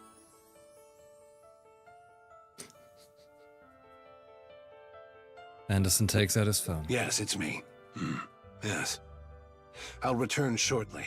I'm meeting an old acquaintance. My condition has been stable, so I don't see why I need such frequent checkups. Understood. I'll be there soon. Yes. See you later. Your way of speaking has changed a lot. I'm a deputy chief, after all. I have to act a little dignified, but I'm the same man I was before. My body may be broken down and aging, but my heart is unchanged. What about you? I have to go, but I'll be back. Listen to the guard and don't try to escape. Commander, despite all that's happened, I'm glad I could see you again. See? I told you I tear up easily now that I'm getting older. Oh, try these! They're apparently mint chocolate seafood chips! Yuck! What unholy abomination is that? Sounds like a gourmet haute cuisine snack. Let Dorothy be the judge. She has discerning taste. I'm not eating that. Wow, this red ramen's really good. It's salty, spicy, and just hits all the spots. Oh, look at all the food. Yo. Yeah. It's good. I think it tanked because of its name. Change that, and it would be a hit. Why did you buy so many dumplings? The shop's grill was fired up to the max. With firepower like that, it can't taste all that bad. Dorothy, want to give it a sniff? It's got this great smokiness. No, thank you. Then what about this? It's called flour bread. There's red bean paste inside. Why would a flour bread have red bean paste in it? Beats me. Maybe because it's shaped like a flower? Now that you mention it, there are a lot of different breads like that. Fish-shaped bread, for example. Oh, I read in a book that they used to put real fish in fish bread. What kind of weird books are you even reading? By the way, Dorothy, why are you eating? We brought all of this for you. You say that, but all of you seem to be doing the eating. Because you're refusing everything even if we spoon-feed you. You haven't spoon-fed me anything yet. Fine. Then open wide and say, ah. Ugh. See? Even if we spoon-feed you, you won't eat. Then feed me instead. There. Why did you stick your fingers in? Since you are done eating, could you leave now? We haven't even started. 30 minutes later. That was delicious. Shall we get going then? Yeah. Let's grab some coffee on the way. I feel like I'm gonna burst. Oh, Dorothy, be sure to eat the creme brulee today. Otherwise, it'll spoil. Are you really leaving? Yeah, we finished eating after all. Did you not come because you had something to say? The truth is, we are here because Anise wanted to see you in a prison uniform. Hey! You said you wanted to see it too! But how are your clothes so clean after all this time in here? Do you sleep standing up? All right. Please leave. Do you have any letters you want delivered? People in prison tend to write a lot of letters to the outside. All right! Rappy is an ex-convict, so she knows all about this stuff. If there's anything you don't know, ask her. I made a brief mistake during my turbulent youth. Then if you and Dorothy ended up in the same squad, does that make it a criminal squad? Isn't that the story with everyone in real kindness? Please get out. Nice. In the central government's main conference room. All right, let's go over the situation. The most pressing issue is the Ark's power source. It's only operating at 20% of its former output, and that number continues to decrease. Second is the matter of Dorothy's sentencing. The incident was severe enough to cause casualties. On top of that, it really rattled the public. Speaking of, we've got an open deputy chief position now. Anyone have any candidates in mind? I do. It's still a little early to say, though. Very well. And third, A gunfight in the middle of the city, following the incident with Sixo. All sorts of rumors are spreading. Public confidence has taken a serious hit. We need to gradually resolve this, but we're out of ideas at the moment. The Ark's power source is the most critical issue. The Ark's infrastructure will gradually become paralyzed. No viable alternative has been identified as of yet. Can't we just go to the surface and bring back a truckload of supplies? Supplies near the Ark have been completely depleted. We'd need to venture much farther. And the risk and time required increase sharply the farther we go. Also, it's not just a matter of supplies. Even if supplies come in, we lack the power to process them. Le public sentiment, c'est much more sérieux. Mysterious groups are forming in large numbers. We do not know when, or where, or what kind of problem will arise. The conference room chamber falls silent. We would like to hear your thoughts. I believe you would have an appropriate solution. After all, you are the commander of the commando unit. Everyone looks at me. Bearing the weight of expectations, I open my mouth to speak. I propose the third surface reclamation war. Silence falls over the chambers once more. I press on. The Ark's power source is effectively beyond saving, which means we would have no choice but to abandon the Ark. The surface has more natural resources in abundance, such as sunlight and water. In contrast, the Ark consumes vast amounts of energy just to sustain light and water sources. Yes, our infrastructure will falter at first, but we can't just sit back and wait for death. Everyone in the conference room listens quietly. I propose the third surface reclamation words. War! With Dorothy leading the charge. We legitimize everything Dorothy said. We announce that all of this happened because the Queen descended to the surface. We attribute the string of incidents that occurred in the Ark to the Queen. The central government kept all this secret to prepare for the third surface reclamation war. I said it! But in the wake of Dorothy's revelation, decided to go public to prevent anything worse. Since we cannot let Dorothy's words turn out to be a lie, we place Dorothy at the vanguard. Additionally, I demand the restoration of her reputation and that of the entire Goddess Squad. That last request seems rather personal. I won't deny it. Do you think Dorothy will go along with this? Of course. The third surface reclamation war? Are you out of your mind? The Raptures are infinite. How long are we going to bang our heads against this wall? The Raptures are no longer infinite. What? It's been confirmed. The Raptures are now finite in number. Enoch verified it. What are you saying? To summarize, the Ark can no longer serve as humanity's home. The Queen has descended. The Raptures are no longer infinite. With Eden's new technology, our equipment production output is sufficient. The Ark's strength is at its peak, and our comrades on the surface will be a great asset to us. The time for the third surface reclamation war is now. If we don't do this now, it will be impossible later. I agree.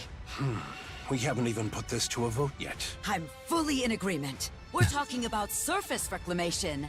Doesn't just the thought of it make your heart race? This is the moment Elysian has been walking the tactical path toward. Onward, AZX! Onward, Admire! Let's go, AZX. Onward, Wings of Victor! Pipe down, Miss Tactical. Whew. My apologies. I got a bit carried away there. Will this be another large-scale surface deployment? That remains to be seen, but it's unlikely. In many ways, this may well be our last opportunity. Right? Fine. I'll run a check on that function then. It's been maintained pretty consistently, so there shouldn't be a problem. Much appreciated. What? You didn't know? The Ark can rise to the surface. Huh? What? It's not called the Ark for nothing. It can float. That's what it was designed and built for. The Ark can rise to the surface? Yes. How many times do I have to say it? It rises. It can go up.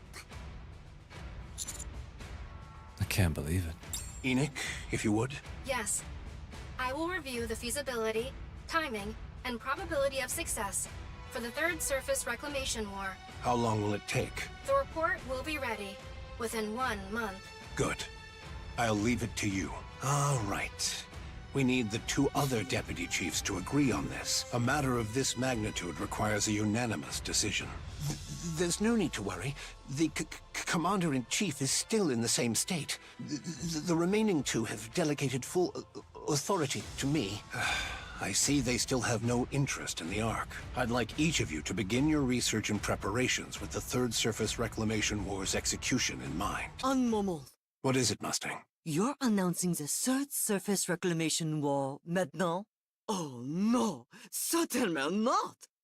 Public morale is at its absolute lowest. To declare war in the middle of this would be catastrophic. I would not be surprised if une revolt occurs. But we have no proper alternative.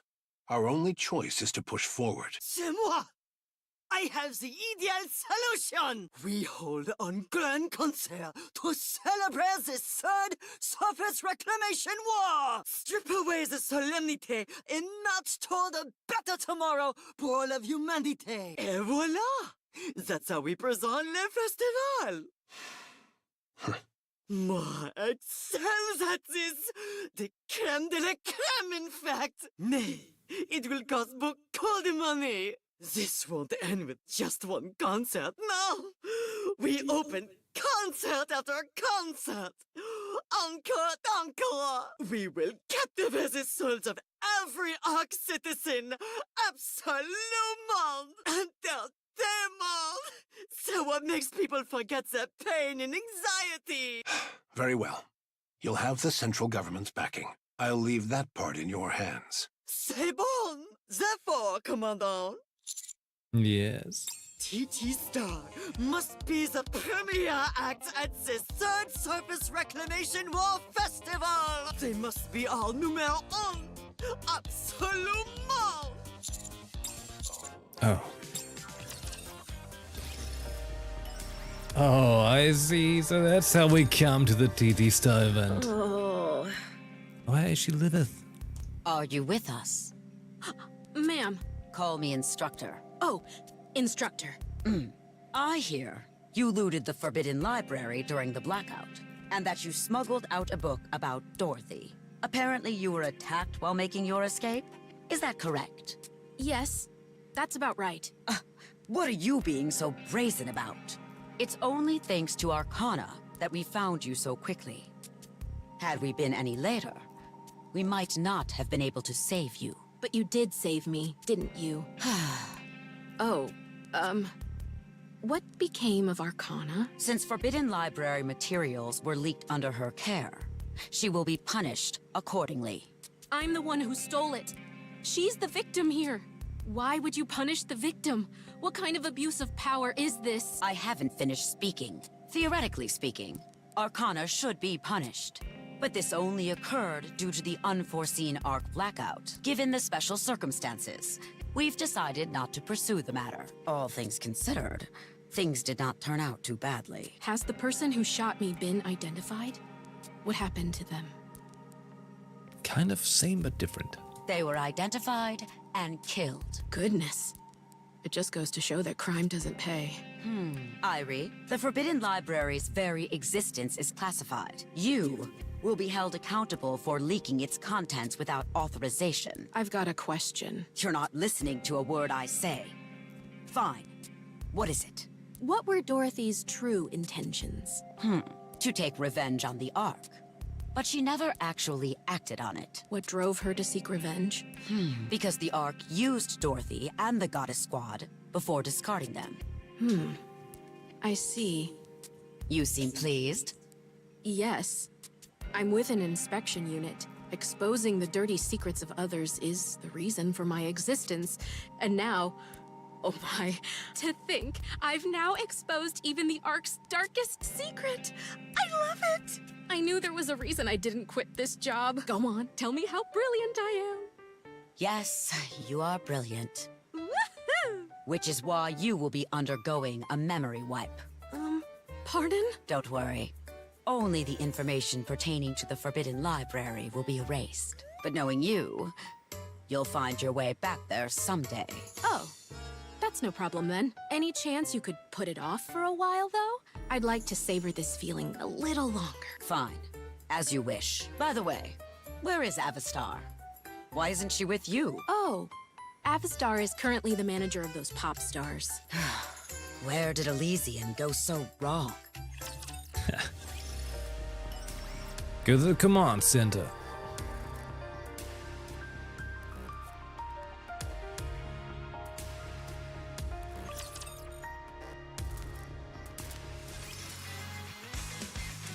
Command center.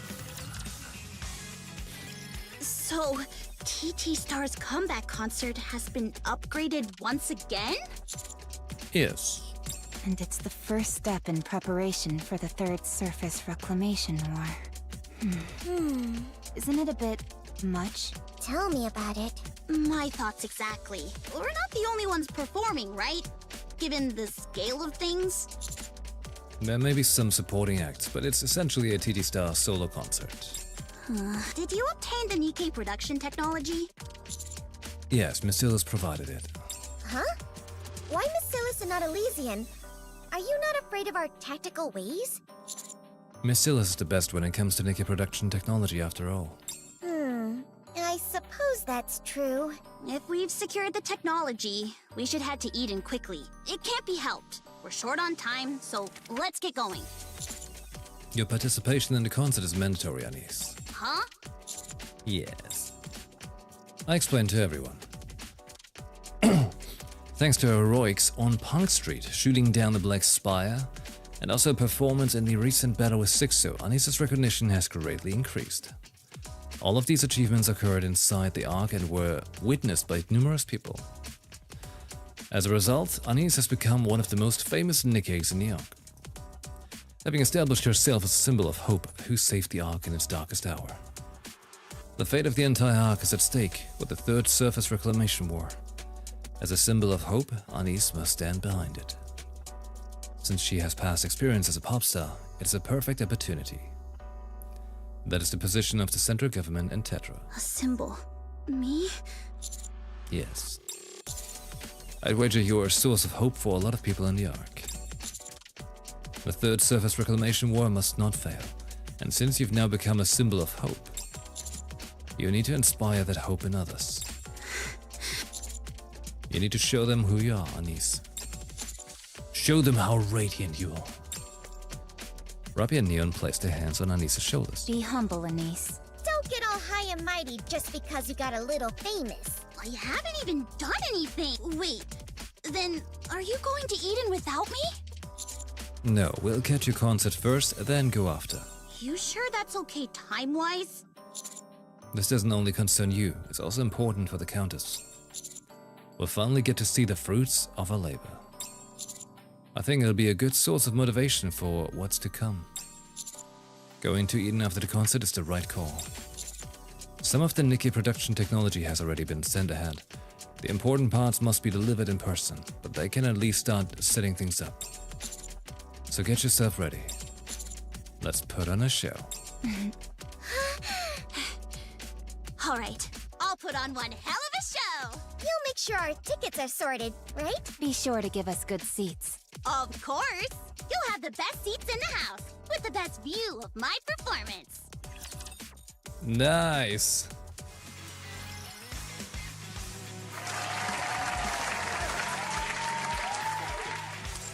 Very nice. That's coming soon. Oh, it's coming soon.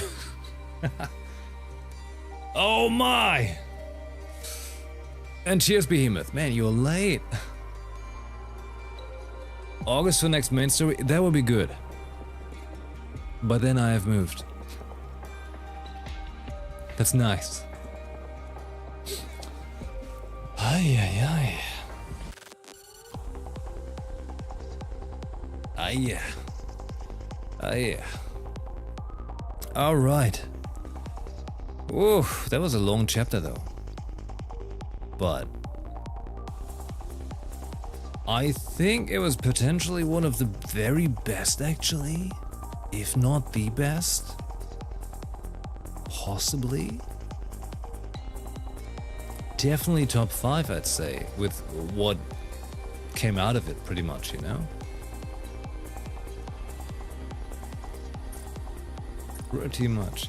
Hey, somebody kicked me off their friend list? Excuse you? Who? How do I add someone?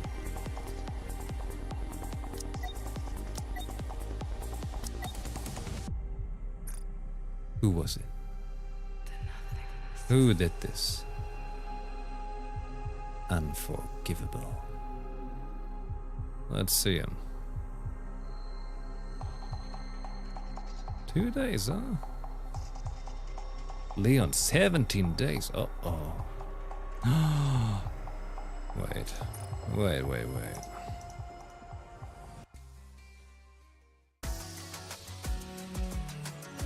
I'm wondering where my friendship power is at, you know?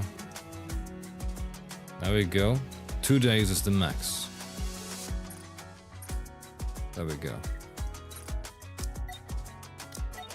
Get on that list. I need power of friendship. That's right. How are we looking? We need more friendship. Okay. I was offline for 3 days? What? It's not intentional. Let me tell you. You were here yesterday? I wasn't streaming yesterday. No, yesterday I was working on filing a report again. Which I still have to finish. Anyhow. Last stream, that was a couple days ago. Thursday, I think. Must have been Thursday.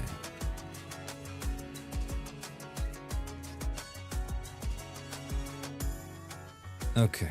Well, I'll be doing, like, you know, my dailies and all that stuff off stream as always, you know? Yeah. Because it's getting pretty late here already. And I can see through my curtain right there. Ember's laying on her back like a weird chicken. Okay.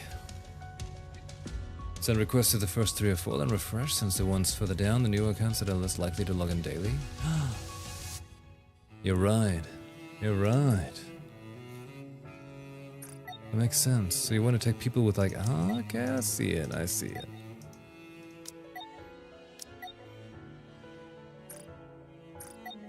Oh, that's quite the idea you've got there. Sent too many requests? I'll sort it out later. Okay. Well, once again, a most magnificent chapter in Nikkei. Roundhouse applause for these writers.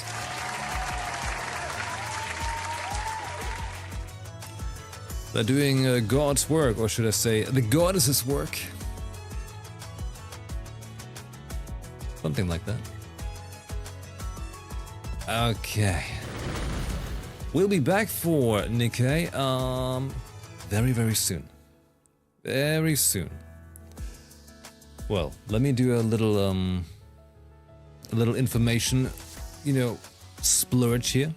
First off, for anyone who wants to see my Nikkei videos, I'm uploading them very slowly onto my new second YouTube channel, youtube.com/@uphoenixarchive. If you want to be nice, watch those videos, put them on repeat to help the channel a bit. It's not super crucial, but still nice. Yeah. So that's where all the videos go. They won't be on the main channel anymore on YouTube. I will soon be, you know, start taking things off there and then just put it on the other channel. But I just don't have time right now. As you know, long story short, moving process, remodeling house process, still happening, lots of stuff, too much stuff in fact. Even the time me streaming right now is time I technically don't have, but you're welcome. And I maybe also really want to see the story, you know. I'll try, very muchly, to stream tomorrow, even though it might just be a very short one. So we probably play some more Adventures of Elliot. After that, I will be off from Wednesday until, well, I'll be back on Monday. And I can tell you on Thursday what's happening, I think. I'll post an update in the Discord, which you should all be joining. And then I'll be back Monday. I think just Monday, Tuesday again, actually. Then we have to leave, drive to the new house again. And then come back on the weekend. And then my brother is coming over, because it's an important day coming up. And then after that, should have a couple days at home and be able to stream a little bit. And then house again. And it's going to be quite the month, okay? Quite the month. But if everything works out, in 1 month, I'll be in the new place. It's going to be very sporadic streaming, but from there on, we can finally build up, you know? We can rebuild! It's like rising, like the Ark, you know? Yeah. That's the plan. But yeah, I'll try my best to update in the Discord when everything, you know, when stuff happens. But most of you with attentive ears, you already know, you know, you paid attention. You hear to the word I speak as my mouth, you know? And also sometimes I try to share stuff from when I make random social media posts, like the Razer thing, for example. Stuff like that. You know, if you don't torture yourself with the frivolities of social media, but you still want to see, I don't know, how I spend time making a reel or something like that. The necessary evil. Okay. Anyhow, I'm gonna head out now, do my dailies, and then catch some sleep, because I have an early morning of stuff. But on the horizon, video games. Especially because, like August, September, October, man, they are attacking us with games. And we need to be ready, except for GTA 6, because I don't care about that. Any of you care about GTA 6? Oh, right, fine. You have fun. Okay. Oh, Instagram's getting really good for like sharing funny memes, you know, it's no longer really serious actually, it's just about fun now. They can be good. Yep, they can be good. Alright, well then. Thank you very much for hanging out here tonight. Enjoying wholesome culture hours. That's right, wasn't it? I hope you had a good time. And look forward to the TT Star event. Most likely next week then. Yeah. Yeah. I'm excited. It's gonna be good. Oh my god, I'm actually very excited for the whole story, what's gonna happen. Oh my god! You know, these are the kind of things that like start kicking in later. Like I played it, right? And I understood the words, but until it finally clicks in the head and I'm like, whoa, you know, it's like an aftershock of a bomb impact, lore bomb impact. That's what it's like. All right, let's not be too dramatic. I'll see you tomorrow evening for some adventureful Elliot, or next week for more Nikkei. All right. Thank you very much for hanging out. Have a great and hopefully not overheated week. Wait, I'm seeing you tomorrow. You have a great rest of your Monday. Thanks for watching. Have a good one. Ciao. Bye. Yahaha. That's right.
I'm a fan.